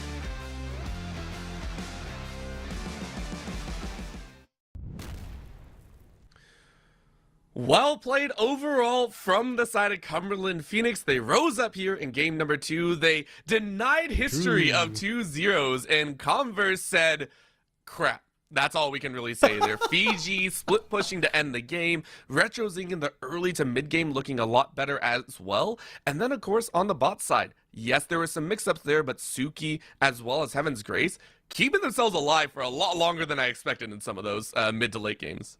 Yeah, I feel like Hope would have a lot more to say than just Graf, given how well he played that game. For a moment, there were glimmers of hope from Converse that they could win, despite the skilling that was working against them. It felt like for a second, there was hope of them pulling a game 1 again where they win a critical fight and just push and win. But I feel like Converse are putting themselves in that position repeatedly. We've seen now both drops, it feels like Cumberland have better skilling in both those sort of situations. And going to game 3, I would like to see a little bit more insurance come through from Cumberland. I mean, in game 1, at least they had a lot of damage options. The Hui scaling was there along with the Aatrox, so it was still kind of good. I think that's what I want to see in game 3 a little bit, because these games are going long. It's not being decided and set in the early game. It really isn't, and this time around, we are seeing CVU back on that red side. So a little bit of a shift because, again, blue side not given that fresh opportunity. Instead, it is teams battling to say, we don't want that side. But the band should be relatively the same. Still the Rumble band out. Don't want to give that one up to not good enough, which is fair, not good enough. Looked a little bit lackluster. The Aatrox in game number 1 was okay. Game number 2 was, I mean, the Jace didn't really speak to us, but it was a blind pick Jace, so we can't harp on it too much. But these bands coming out here make sense. Again, that top lane heavily focused. Yeah, and the top lane being focused in the first band phase is interesting. When we've seen the top lanes be the last picks in both game 1 and game 2, Fiji and Not Good Enough. We talked a little bit about the fact that Not Good Enough likes his carries a little bit more, whereas Fiji likes his sort of lane neutralizers, his tanks, his utility picks a lot more. And that creates situations where Not Good Enough can potentially counterpick and get free skilling lanes or matchups in which he has much more impact later on, or much more agency and control compared to what Fiji can do. And in game 2, we saw Fiji just pick the Yorick into the Jace, a good matchup for the Yorick, and just absolutely take over. So I wouldn't be surprised if we do see top lane be another sort of game of counterpick. If there is somebody blinding it, I kind of expect Fiji to be the one to do so. If they wish to do so, that will have to be shown very quickly, as we're seeing a lot of those power picks once again banned away. Smolder, Syndra, Corki, these are all the exact same. This is also a rinse and repeat. We all get a little bit lazy once we get to game 3, 4, and 5. Most likely, we're just like, these are bans and all there. But we do get an Azir ban to come on out here, which is a little bit surprising. Big shit, but targeted once again at that mid lane. Yeah, and I kind of like the change into the Azir for RetroZing, because the Sylas for RetroZing, I felt like was a big part of their win as well, even though he wasn't the winning part. He had so much pressure on it, and you want to kind of just take away agency away from RetroZing, push him back onto those conventional mages, which rely more on his team. Another big kind of switch up coming through the Wukong for Hot Dog here. It kind of brings me back to game 1 a little bit, where he's got a lot of engage potential. And for, Hope to take the Lucian makes sense because there's a lot of mobility, kind of like the Kai'Sa. But kind of dangerous into a Wukong, where you're short range into a champion who can absolutely just delete you with CC. Okay, that's not okay. So normally if I see a Lucian, it's immediately followed by a utility support, right? Normally we see something like a Lulu, like a Nami, Karma. Well, Karma's obviously not being able to be picked up, but normally we see a lot more focus down to the bottom side. If that's an Amumu support, I don't know what game modes you're playing, but go for it. Play what you wish. If that's an Amumu jungle, this is a shift and a half. I think it's such a mid-late game centric style, and it does immediately draw out a Morgana and a Caitlyn, an immediate diversion away of saying we don't want to deal with that Lucian. Yeah, and the Caitlyn especially really stands out to me because up to now it's been Hope taking sort of the lane-centric Suki with the more skilling picks. And Caitlyn can skill, but she has a very big power trough in the mid-game. And you do want her to kind of take over the early game. They did buff Caitlyn a little bit, so I guess that's what we're looking for here. It is going to be a Mumu jungle orbital as Nami being picked up as you call it, that Enchantress support to go with that Lucian. My eyes are fully on this bot lane right now because if Hope and Scooter don't play aggressive, they will lose out to the extended range of Caitlyn. But they do have kill threat that can come through.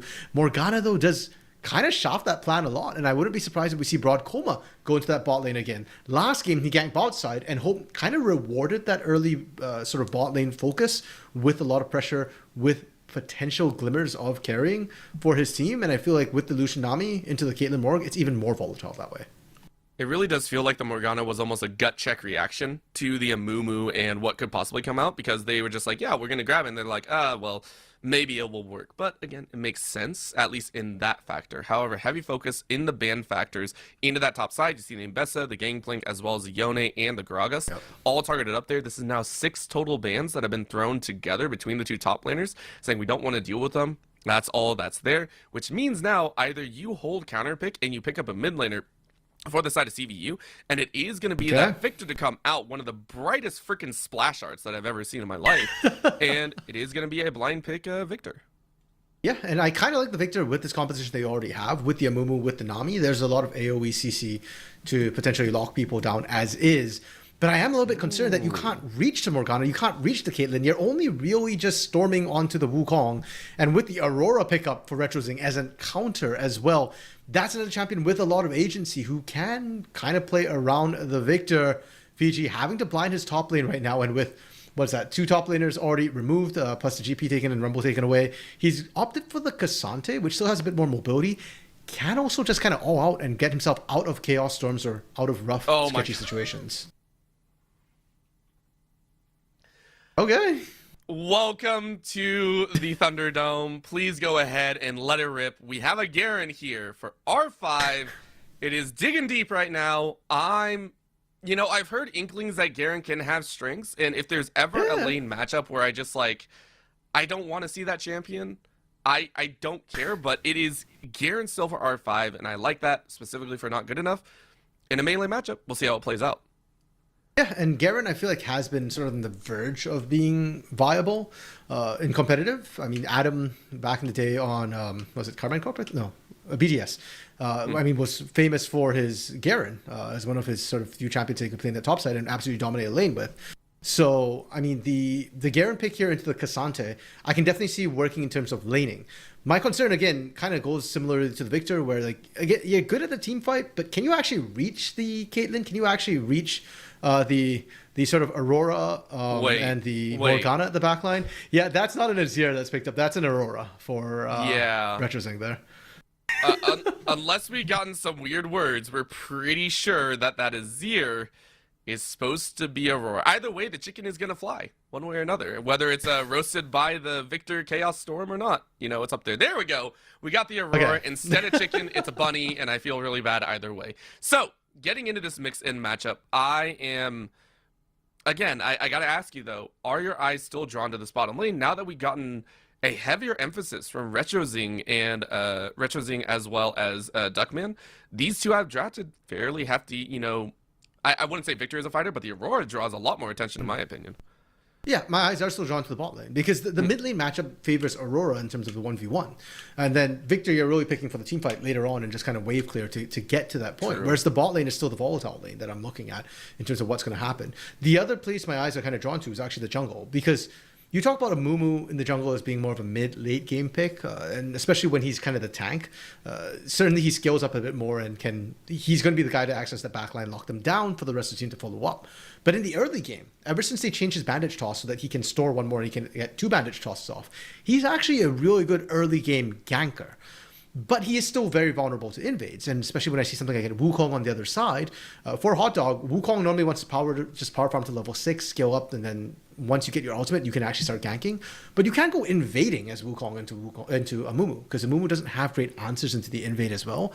And I'm curious to see if Hot Dog just tries to power farm, whether we see Broad Coma ganking early. I mean, from what we've seen so far of his patterns, the series, he does like to gank early, and if it is coming down to gank, counter gank, Hot Dog doesn't have the best options necessarily to help out in his lanes. He just has to show his presence and pray that it is enough at the end of the day. And honestly, these two teams have shown us more than enough of what they can throw down, which I'm very, very excited for. So far, they have been playing on an excessive level that we are here in a game number 3. Maybe not the most thrilling game number 2, but my God, game number 1, 50-minute banger. This time, though, I'm sure they're willing to cut that one down considering what champions they have picked and hoping they can take advantage very early on. We are on to the rift for game number 3 between Cumberland Phoenix and Converse University. Let's dive in. I will say as well, this game, I hesitate to say Converse is better skilling. They've got a Victor. That outskill is pretty much everything in this game. But Cumberland, I mean, the Caitlyn skilling, she gets strong at 6 items when you finally reach there. The Aurora skilling is pretty strong as well. I do think it's fairly comparable, and that's going to make, to me, the mid to late game very interesting. And overall, if this game is anything like the rest of the series, we are going to get to that mid to late game. Please don't tell me that. So far, my producer has promised to just murder me whenever they meet me in person, and it is a terrifying thought. But with the number of times that I've called for late game I'm going to expose you right now, because when our producer was complaining, because our producer would like a nice short series, Orbital told him, that's not my problem. And now I'm going to turn this down to Orbital. You can't do that to me, no! I want to see a nice long game. I want to see a close game. I want to see a back and forth game, because you said that game 2 wasn't as interesting, and sure, the ending was ultimately just kind of a backdoor, which wasn't all that desperate, but I still really enjoyed the game, and I did think game 2 was very, very back and forth, and that's all I want to see from this series. You know what? For exposing me, I'm going to try and expose you at some point. I got nothing to expose, though. You're too pure of a caster. You already questioned my analysis last game, you know? I did. Oh, no, I'm so sorry. I'm so sorry. Listen, I do agree with you, though. This has been a seesaw effect, and we're looking at this bot lane, which is primed to be even more so. As you mentioned, the variety of options, whether it be the volatility or just the outright annoyance that both bot laners are going to try and put out, it can be one. Heaven's Grace, of course, posturing, holding on to that Morgana Q, just saying, please don't. I want to make sure to get the binding proper. Hope 1 just saying, please throw it, and that way I can engage on Suki and get some extra damage down. It's a read of reads at the end of the day. It is, are you going to throw this? If you do, I'll do this. And they play it out without ever actually having it happen. Yeah, and I think for the side of Cumberland, Suki and Heaven's Grace in a way have the advantage with this bot lane matchup. I know I make it sound as if it's pretty evenly matched. It is Caitlyn Morgana favored, because the Black Shield can nullify a lot of the sort of engage that Scooter wants to put out. And if a binding lands, binding into Cupcake Trap is pretty much a death sentence for either the squishy of the Lucian or the Nami. But Hope and Scooter have been playing so incredibly well in the laning phase that I could see them turning things around. The problem is, it's on Hope, buffed up by Scooter, to try and make that happen. And it is a tall task. It is a tough ask. If Hope dashes in to gap close onto Suki, he leaves himself vulnerable to a potential binding to the face. And yes, he's got Cleanse. Yes, he's got Flash. But if you're using that on a basic ability, it does feel very, very bad. Scooter stepping up there. Ooh. There is the binding off to the side. Hope not going to turn their eyes onto Heaven's Grace. Good Black Shield to keep Suki safe. There's that engagement, which is actually a lot more tactile than I actually thought it was going to be. Everyone making sure to keep eyes on the prize.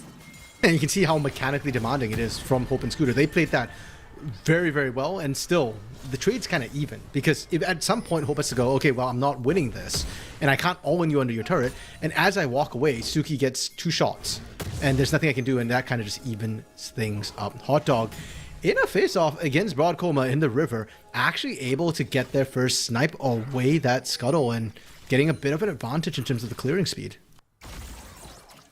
Providing coverage for the rest of the team, making sure the river is clear. Which allows Retrozing, who pulled an early TP angle, making sure to try and grab the boots plus the Dark Seal as soon as possible. Was even in the CS department, but now Duckman just trying to get the laser down. Make sure you get some CS for yourself. Now recall on your own.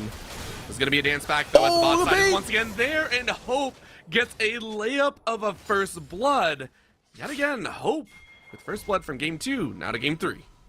Normally you bait the fish, but here between Cumberland and Converse, the fish baits you, and Scooter gets it with the binding, but it baited Suki to step up, and the bubble lands. Hope able to get the kill. That's what we were talking about. And Hope and Scooter, this duel in the bot lane, they've been fantastic in their laning, and they continue to do so. They continue to be a strong point for the team. Broadcoma hasn't ganked down there. That's just a straight 2v2. Imagine when Broadcoma ganks down there. Even if it's after 6, that just means more CC to catch more targets. I'd also say, in another angle, this actually allows Broadcoma to not go down there until level 6. You say, hey, well, for an Amumu, yes, he can early gank with the double bandage shots, but you really just want that Curse of the Sad Mummy, right? You want that guaranteed CC. You want that guaranteed we will catch you. It gives more time for Broadcoma to be able to kind of see us up in that jungle, and you can see it there, only trailing behind by about 100. But namely, Duckman and Not Good Enough are doing their own and holding the lanes, unlike in game number 2. Remember in game number 2, we were watching Not Good Enough really have a tough time in that top side, was losing a lot of tower pressure. This time around, matching CS, getting a lot of good stacks off on that Q, making sure to land on the back of the head, and Fiji hasn't really been able to get an extended lead in that top side. Well, to be fair, Fiji did get counterpick, right? The Yorick into the chase last game. This time, Not Good Enough opted for the Garen matchup into the Cassante. So for me, matching is not good enough, especially when Garen is a more lane dominant champion. A lot of his kit is geared towards that 1v1. And if that's the case and you're not winning the 1v1, then I'd argue that you're actually kind of falling behind. In team fights, yes, you can still spin to win, but I do feel like Cassante's all out and his ability to kind of reposition enemy champions is more useful than the potential AoE and execute that a Garen brings to the table. Dragon spotted out with the Sky's Bloom. Was taken. Hope, though, forced into using that cleanse. It's good damage back, though, as Suki is down to about half HP. Hot Dog, though, like a hot dog of sorts as they're trying to clear out that ward. They walk on back as everyone goes back to their comfort zones. Although Not Good Enough is saying my comfort zone is apparently an enemy side jungle as they proxy to full wave. There we go. That's what you want to see in the Garen, right? The wings off the matchup. If you can't kill the Cassante, go kill his minions instead. But the problem is Cassante is another champion that can technically proxy, so Fiji's okay with it. He'll just soak the enemy wave and just kind of trade for now.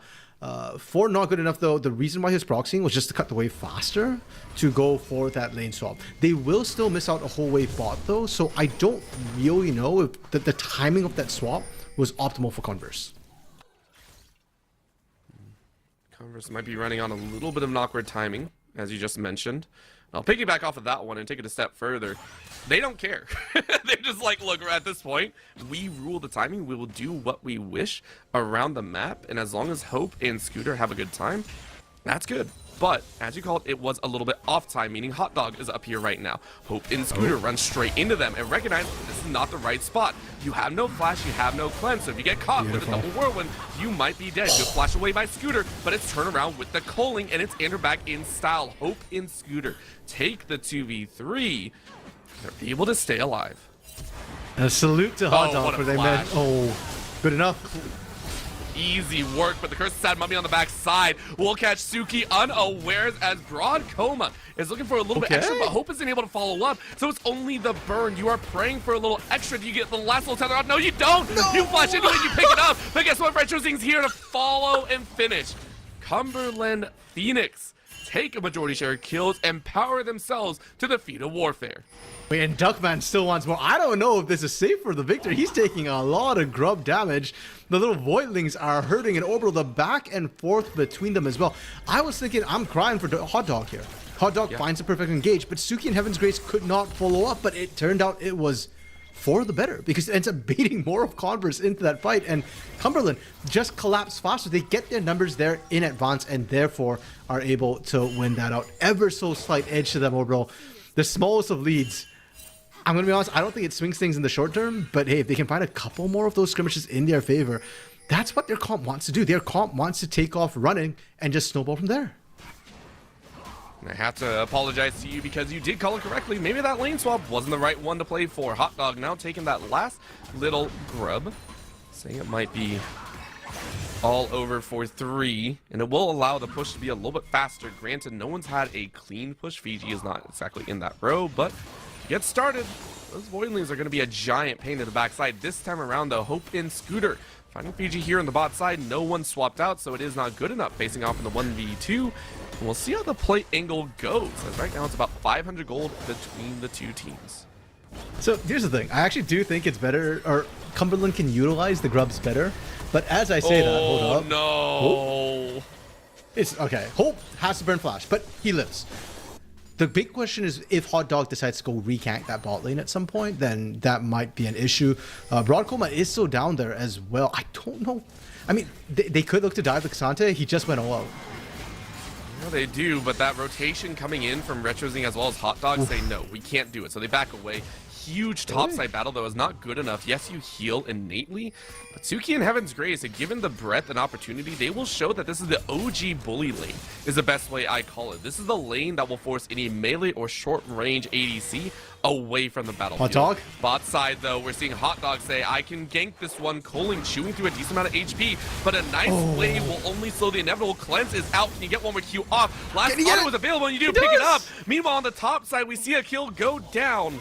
Because that was not good enough falling on the top side. Fiji, though, dancing away from a possible extra as you unstoppable and force Broad Coma underneath the tower. And that's enough to force Broad Coma away, as honestly, Cumberland Phoenix take a decent top and bot side victory. Overall, is it okay to hope that Cumberland, they are here to play and that their mechanics are going to show across all the lanes? We had the thought. We dared to dream on that top side play initially when Cumberland found the slightest of edges, but this time, those side edges just showed across the map. We were just talking about the fact that Fiji burning the flash in Hope 1 means gank, potentially kill, and topside, Suki and Heaven's Grace getting the kill onto not good enough as well. They're starting to run away a little bit with this, and let's not forget the 3 grubs, because what I did want to point out too was that Cumberland can make much better use of it with the Caitlyn.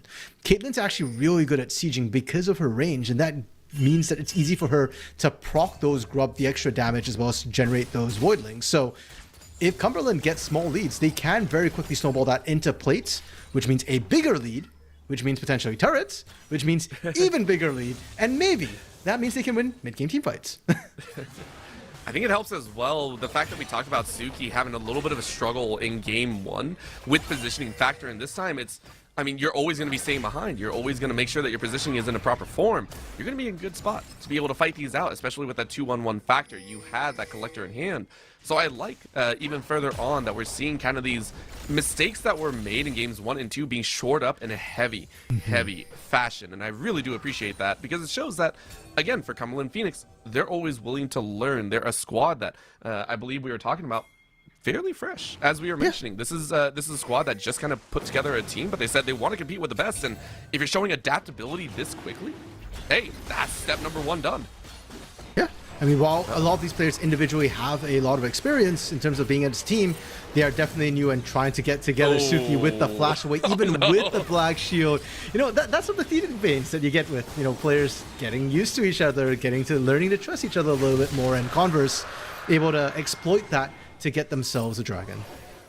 Yeah, it just hurts to see, because that was like a flash used for like walking up to the tower, and I was just praising Suki for the positioning, and then you lose flash in that fashion. It's like, oh dang, I'm sorry, man. But goes back to it. Good dragon taken down. I'm done glazing either Cumberland Phoenix or CBU. We're gonna get back into this game, which is a binding being landed. Is it gonna be the 2-piece combo? Yes, it is. Scooter eats a lot of damage, but not enough to warrant an all-in. Suki and Heaven's Grace just pushing up the mid lane. Heaven's Grace with the first item Rylai's as well for supports. Going out here, though, and Hope 1, I think, was trying to set up for Broad Coma, who walked on top of Ward, send no dice. Does have flash, though, so that Curse of Stab Mummy can come from just any side and angle. Tuckman, though, cleaning out this top side, forcing Fiji away from a potential first tower. Okay, so the Rylai's that I do want to talk about, because the Tormented Soul is slowing down Hope and Scooter, and that's what's allowing Suki to get so much of this extra poke down and really dominate that matchup. I love it. As well, we look at Converse, and Converse are not out of it by any means. They're only 2,000 gold down. We've literally seen that differential made up multiple times this series. And Retro Zing has flash. He should be fine, unless he overstays, which is a him problem. He actually ends up burning his ultimate instead of the flash. Okay, I respect that. But yeah, for Converse, the way they get back into this game is team fighting, right? And they need a bit of time to scale up. Duckman has opted for the Rod of Ages, and because of that, they're starting to fall behind a little bit. I like that step up though. Heaven's Grace starting off with the strong chains. The shackles hold the souls, and Duckman can do nothing. You try and flash away to safety, but the rest of the team is here, and that's how you get out with your life. It's a great hold in denial as Scooter, yet again, this time on the Nami, saves their mid lane. And so clutch for Converse as well, because they get the kill and they're able to rotate straight to Herald. If they just get the kill alone, it's not worth. Because you can see Suki and Retrozing just pushing and pushing right now. Hope onto Suki, but yeah, I don't think you can actually catch the Caitlyn solo. You need a little bit of help. First brick going the way of Cumberland. You'd also need the, I usually think you're looking at the culling, right? The culling is what you're really hoping for, but no, not good enough as well. 2 seconds behind, but there it is. Oh? That was a straight up 1v1 it looks like. As that was Suki going down, burned the barrier as well, but Scooter, who was looking to help Hope, is now going to get caught out into nobody abound because Broadcoma was focused on the Herald. That entire exchange came out of left field, it felt like. Yeah, and on top of that, overall, it wasn't a 1v1. It was a 1v2. Because I think it was Heaven's Grace who actually picked up the kill onto Hope 1 there. So Hope 1 in that situation, still walking away with the extra kill. Cumberland able to answer back at the end. But yeah, you can see Hope 1, sort of the last light, it almost feels like, for Converse in game 2. He was the guy who was stepping up when everything was starting to fall apart, when the rest of the team couldn't make the plays. His Kai'Sa kept them in. It feels like he's still in that mindset, you know, like with the Lucian, where he's like, I have to make this work. I have to go in and take those risky plays. And I don't actually know if he needs to do that necessarily this game, when he's got Duckman to scale up, when not good enough, is kind of doing pretty well in the side lane split push pressure point. I think at this point it's more of an ego factor. It's like, dude, I did it games 1 and 2. I got to do it for game 3 as well. Like, you pick the Lucian early, R1, you got to have a good time on it. And also maybe a little bit of aggression. Maybe you don't like the Lucian Caitlyn matchup. You just want to punish Suki for picking it. Either way, you're 3-1. You're doing quite well for yourself. Sure. And you light up Suki, who now has no barrier for the upcoming dragon, in about a minute. This can be utilized. This can be a way to do it. However, not good enough. This is a wild call as you get that annihilation. Hope 1 dashing over to enemy territory, but you get stuck on a trap. Well called, not good enough. Wasn't able to help out. A binding over the wall as Heaven's Grace predicts. Broadcoma tries to help out. The Black Shield. Mummy, but things are going from bad to worse here. Duckman blast going out of the way, but guess who else is caught? Scooter tried to help the rest of the team, but they are flashed right in between. But because Retrozing couldn't get over the wall, it will be gifted to either Fiji or Hot Dog. And Cumberland Phoenix get revenge for their ADC. Just as we were talking about how Hope 1 seems to feel the need to make the play happen. Hold up, Broadcoma. Okay, he's fine. I'm legit a little bit worried that Hot Dog could just kill him. Duckman? Duckman, though, saying I could kill 1 or a few. Heaven's Grace tried to use the Hextech gate to get out, but Duckman recognizes that, hey, Hot Dog is the one that actually got to be worried about. Another bandage shots, though, but because the rest of the Avengers are here, Cumberland Phoenix win yet another battle, this time to save their support and jungler. We went from face-offs and team fights in game 1 to slow play and backdoors in game 2 to straight up just carnage here in game 3. The teams are throwing themselves at each other. And overall, for Converse, it looks like a really questionable call for them to throw it in. But they actually end up getting strategic advantage from that because Cumberland couldn't go for Dragon. They're actually currently forced off. Now, Converse is scared to start this one up, to be fair.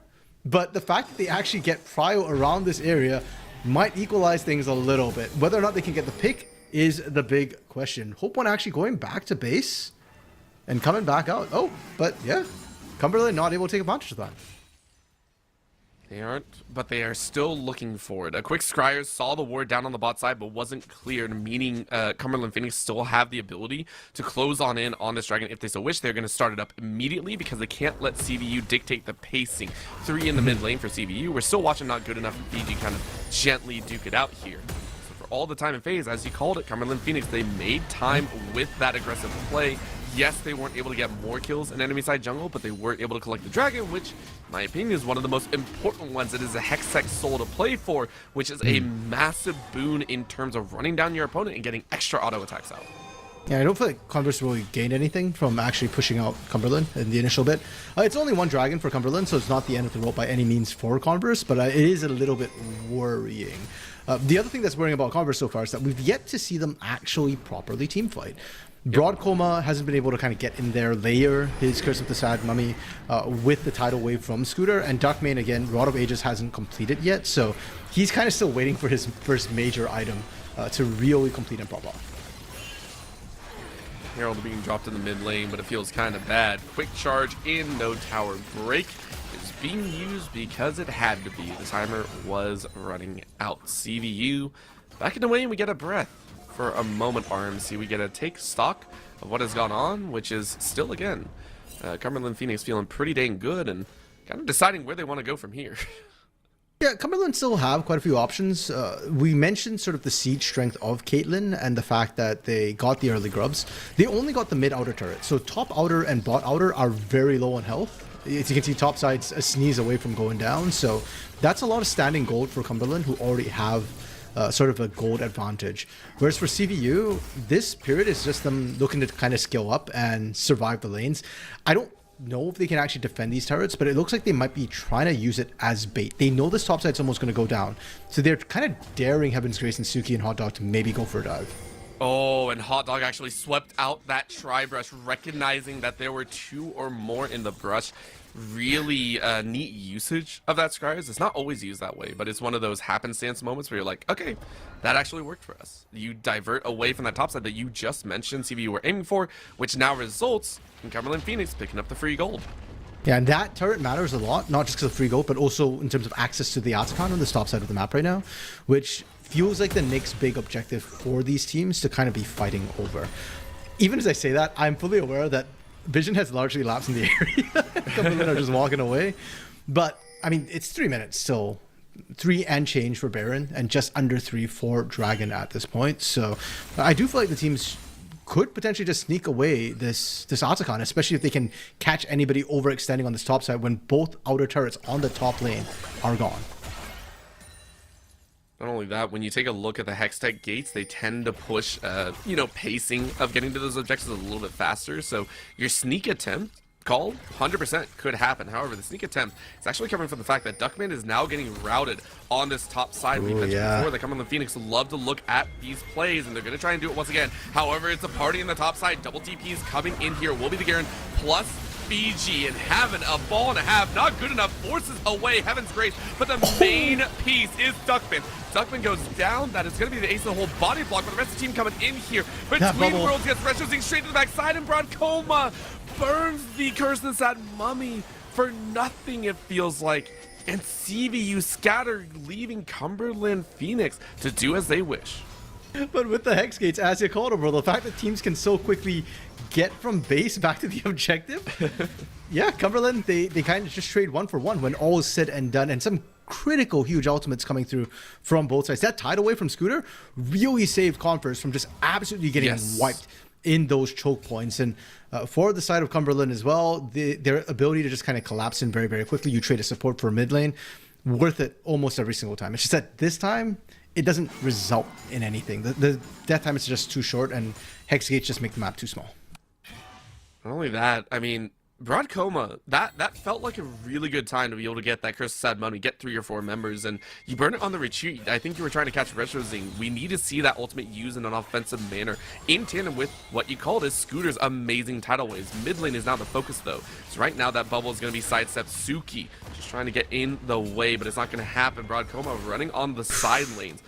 To help out here, but that binding is not going to land. Rest of the team scattering in. Remember that Riley's is good. Another between the worlds as Scooter gets annihilated. Sushi is on the menu tonight as a Cyclone spins away. Chaos Storm does nothing as Duck, well actually it does do something, but it's still going to be a massive win as the binding equals a triple for Suki and the rest of Cumberland Phoenix. 4 for 2, absolutely worth. And Cumberland knew they were stronger after that last fight. They really felt the strength of it, and knowing that, hey, this time Scooter just not available to use the tidal wave. I think it actually just came up during that fight. So they just kind of brute force that, and with the corrupt strength, with the siege strength of Caitlyn, they're just absolutely ripping these turrets.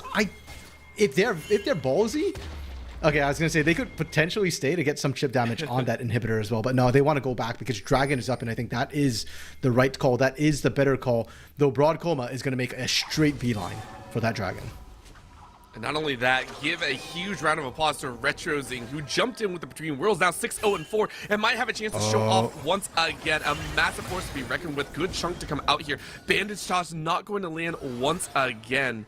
We mentioned that RetroZing needed a little bit more priority. Yes, you weren't given everything in the world, but this time having a massive influence on this game alone. RMC, this Dragon is going to get dicey. Suki stepping up, the Black Shield being used for now, not available and not good enough, just keeps on chasing. Fiji finally arrives, but Dragon is getting melted in the back end. And honestly, RetroZing wants to be able to TP back, needs the mana to be able to battle. And down to about 5k though, so CVU recognize that this might be their only opportunity. Hot Dog though with the Black Shield turning into the cycle once again, but doesn't get much as the Curse of Sad Mummy is answered this time in Broad Coma. Holds on, but guess what? The Dragon resets yet again. You called it before. Cumberland Phoenix have done it before. And they do slow down the pace. Not good enough in the enemy back lines. In goes RetroZing though, saying I can dance between the worlds and between the battlefield, but there's only so much space that you can take, as that is going to be the chance in the back line. Broad Coma basing their life around and saying, I sacrifice my life for the team. But the binding lands just in time as Heaven's Grace is right in the mix. The Soul Shackles does enough work. Fiji is alive. RetroZing still around. And they dance around the entire space as Scooter can't get to their ADC. They're so low. Everyone is on low HP. There's the heals to come through. My God, what is this game? Hope One ready with the extra exchange. What a bubble, but you can't get RetroZing all the way through. And that Scooter to be taken low. Another binding lands. Hope is denied. They're dancing on the absolute edge of their seat, and finally they go down. Cumberland Phoenix win the messiest team fight of a minute and a half that I have ever seen. It's absolute carnage, Orbital, and you love to see it. Again, dancing on a knife's edge. Hope One and Scooter, they could have recalled. They could have said enough is enough. But no, they went for the kills instead, and frankly, they dodged almost everything. The fact that it was a 3v2 and they got it that low was absolutely insane. But Cumberland, they just keep winning out on these knife's edge trades. And you were talking about RetroZing. Let's talk about RetroZing. 11-0-4 right now. The highest kill participation, actually, pardon me. Sorry, that's Heaven's Grace, the highest. But RetroZing, second highest. And the way he's been dancing through these fights, and like you said, he didn't get resources. He didn't get Hot Dog camping his lane. He got counterpick, and he ran with that advantage, and now he is the single biggest threat for CVU, but not the only one. So they can't focus everything on him and ignore Hot Dog, ignore Suki. They are so distracted with all the different threats that they are not able to lock down the very slippery RetroZing, who is still the biggest threat. 25 stacks on the Magi's will only continue to climb in their back of the mines. Rabadon's completed here as well. Bloodletter, everything that you could ever ask for. And CVU, once again in this position of, we can scale with the victor, but are we gonna have enough time? Not good enough. Has been able to dance fairly well in the 1v1 against Fiji, but Fiji has gotten to the point where they're staying alive for a very long time. We mentioned it before, even in that last team fight, Fiji was also a threat in their own of being this giant meatball in front. So it is scary. CVU running out of options here as Cumberland Phoenix still looking up to the top side. What is happening here? We come back. Hope is like 1 HP as RetroZing decided to jump in with a flash on top of his head, and looks like Hope One just got bailed out by Scooter and Broad Coma. And it looks like Ace in the Hole was used as well as RetroZing, and kind of almost caught out Hope One there. Burning the flash could be critical for the next fight. And is that Asakan finally being done? Yes, it is. Hey. And that's just off the flash being burned from Hope One.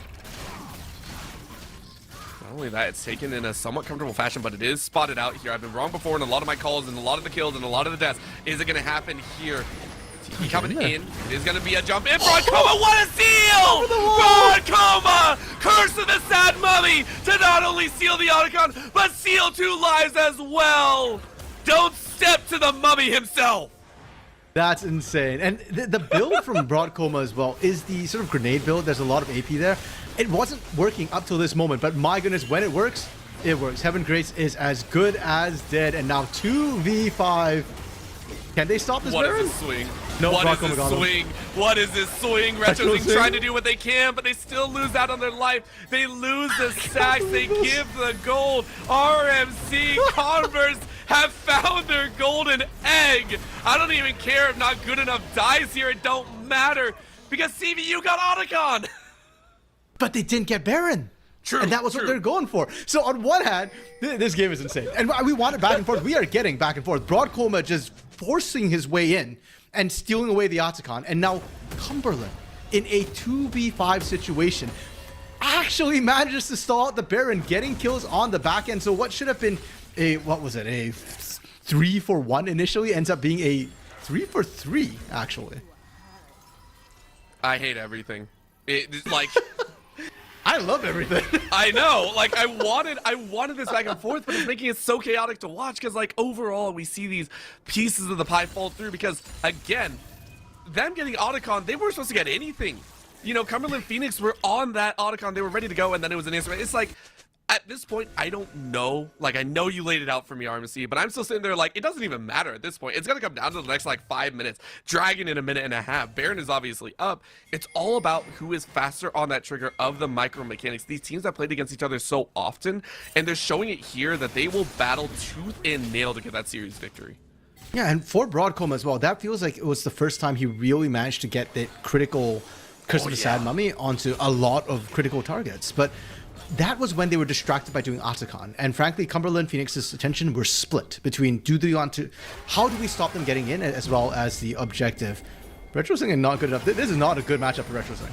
No, RetroZing having to dance away and only went forward with the fact that Fiji was in the vicinity, but then recognize that, hey, the rest of the team is also around here. You can see the ideas and the posturing coming out as wards are being swept in place in very quick succession. Everyone getting ready for this dragon, which once again could be a high price to pay because whoever gets this one is going to place themselves on Soul's Point. Yeah, and for Converse, it's also an opportunity for them. As we said, up to this point, Broadcom has been struggling to find critical engages, but the Dragon Pit's another place where Cumberland might be distracted, splitting their attention between objective versus team fight, and that's another opportunity for Broadcom to find the fights, because on open ground, Cumberland's been very good at splitting up and avoiding both their carries getting caught. Heck, avoiding any of their carries getting caught, because Heaven's Grace has been spot on with those Black Shields. They really have, and at this point, I don't know what's going on. I just saw the rotation coming in here. Broadcom sees all 5 members, though, inside that range, but Hunter Fritsuki, which was just a little bit further out of range, but because you don't have the flash, it makes sense. You need that target. Of course, Stuckman saying, I can reach Suki just fine. Give me a second. But Hot Dog says, I can catch you even faster again. It is going to be Curse Sad Money, but it's only going to slow them down. But slowing down is all you need. A well-timed catch as Hot Dog is eaten and chopped up and spit out into the trash. Fiji now bubbled up. Black Shield a little bit too late. That catch is massive, though, as now CVU, as long as they don't get battled on, have a chance to take this dragon. And look, I see the angle Hot Dog saw, but the peel was good. RetroZing? RetroZing, though, saying, I'm still very strong, dancing between two. Double TP to the ends of the world. Yields results and more. Scooter chase on the far end of the map. Hope denied as well. And yet again, Cumberland Phoenix find a way to fight back. I've seen this before, though, Orbital. These 3v4s, it looks bad for the 3, but we've seen them pounce back in Duckman with the laser after laser.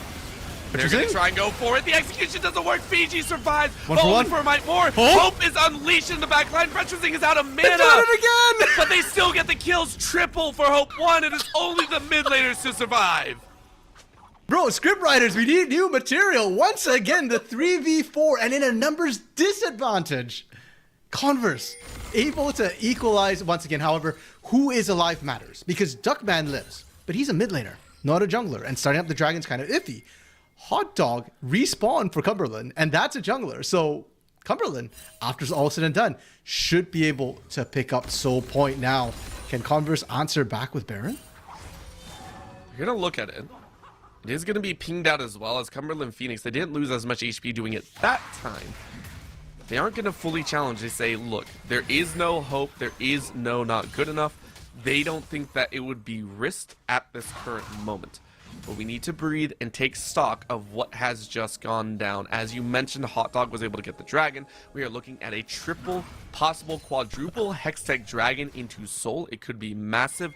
RetroZing back out on the map now at 5 completed items. In that last battle alone, went from 25 stacks to 15 to 17, back up to 25. we are getting to that breakpoint of Cumberland and CVU throwing down like they did in game number 1. Also on the verge of, this Caitlyn kind of coming out of her power trough and becoming a massive team fight monster as well. If she picks up something like the Hurricane, for example, she'll be doing tons of work.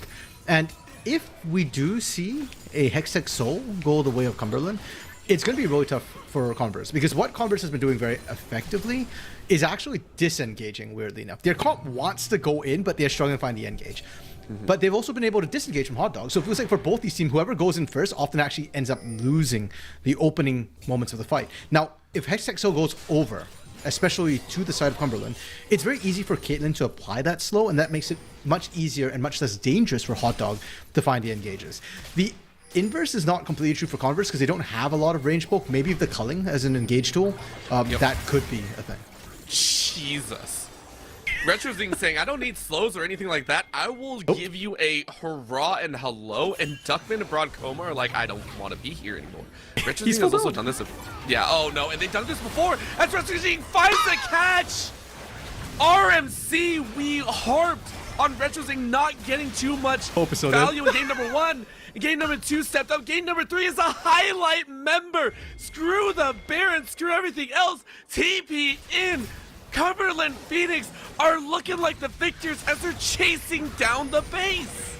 Broad Coma, Scooter, they're alive. The AoE CC is there, but there's no damage to follow up, and they're looking to end this one. Not good enough. Throwing his body in there as the tank, just trying to clear that wave.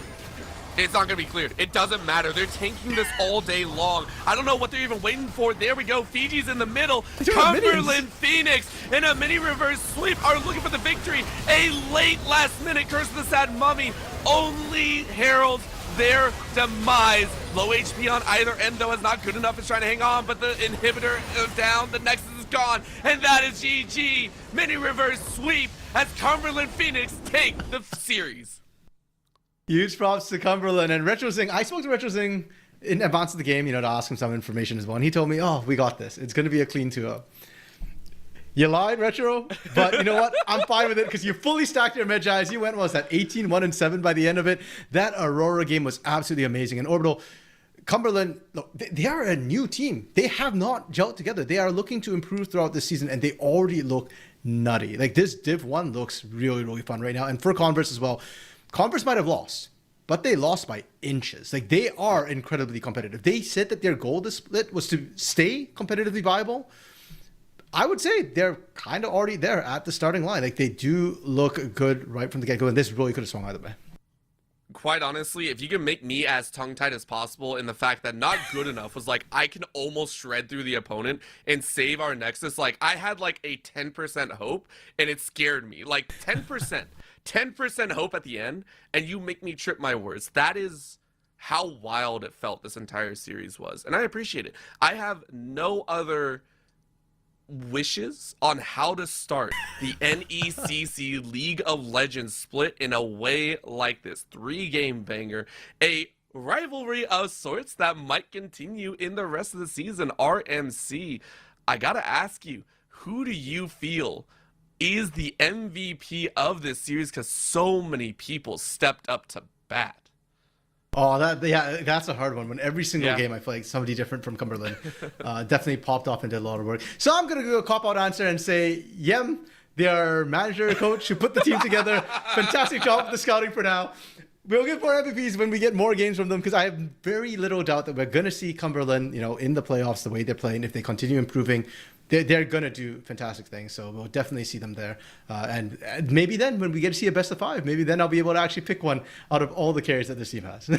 You know what? That's 100% fair. We cop out all day long because there are more weeks to follow and so many more people on the mic that'll be joining us here. The NECC is just getting started, and not only that, week 1 is not over. Tomorrow, I believe, will be Overwatch 2, same place, maybe not the same time, a little bit earlier in the day, depending on where the matches are. So make sure to stay tuned to all the socials as well. NECC Games on the X, and make sure to check out when all those matches will occur. We'll also see you in the following weeks as we have 6 more amazing weeks to follow through before playoffs. Thank you so much for tuning in to the League of Legends side of things. My name is Orbital. With me has been Random Minion Caster. We had Rare Adam on the production and Chippy on that observation. Thank you so much for tuning in, and have a great night.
Oh man, this is incredible. Wow. Huh? Yeah, it's pretty cool. It is pretty cool. Hey man, grab me a meat stick. I think I can reach it if I just a little more. Just let me go a little. I can't. Just a little more. I almost got it. Careful! Oh God! No, come on, just reach. Reach. Just grab my hand. I can't hold. Grab my hand. Give me the meat stick. This other hand's closer. The one with the stick is.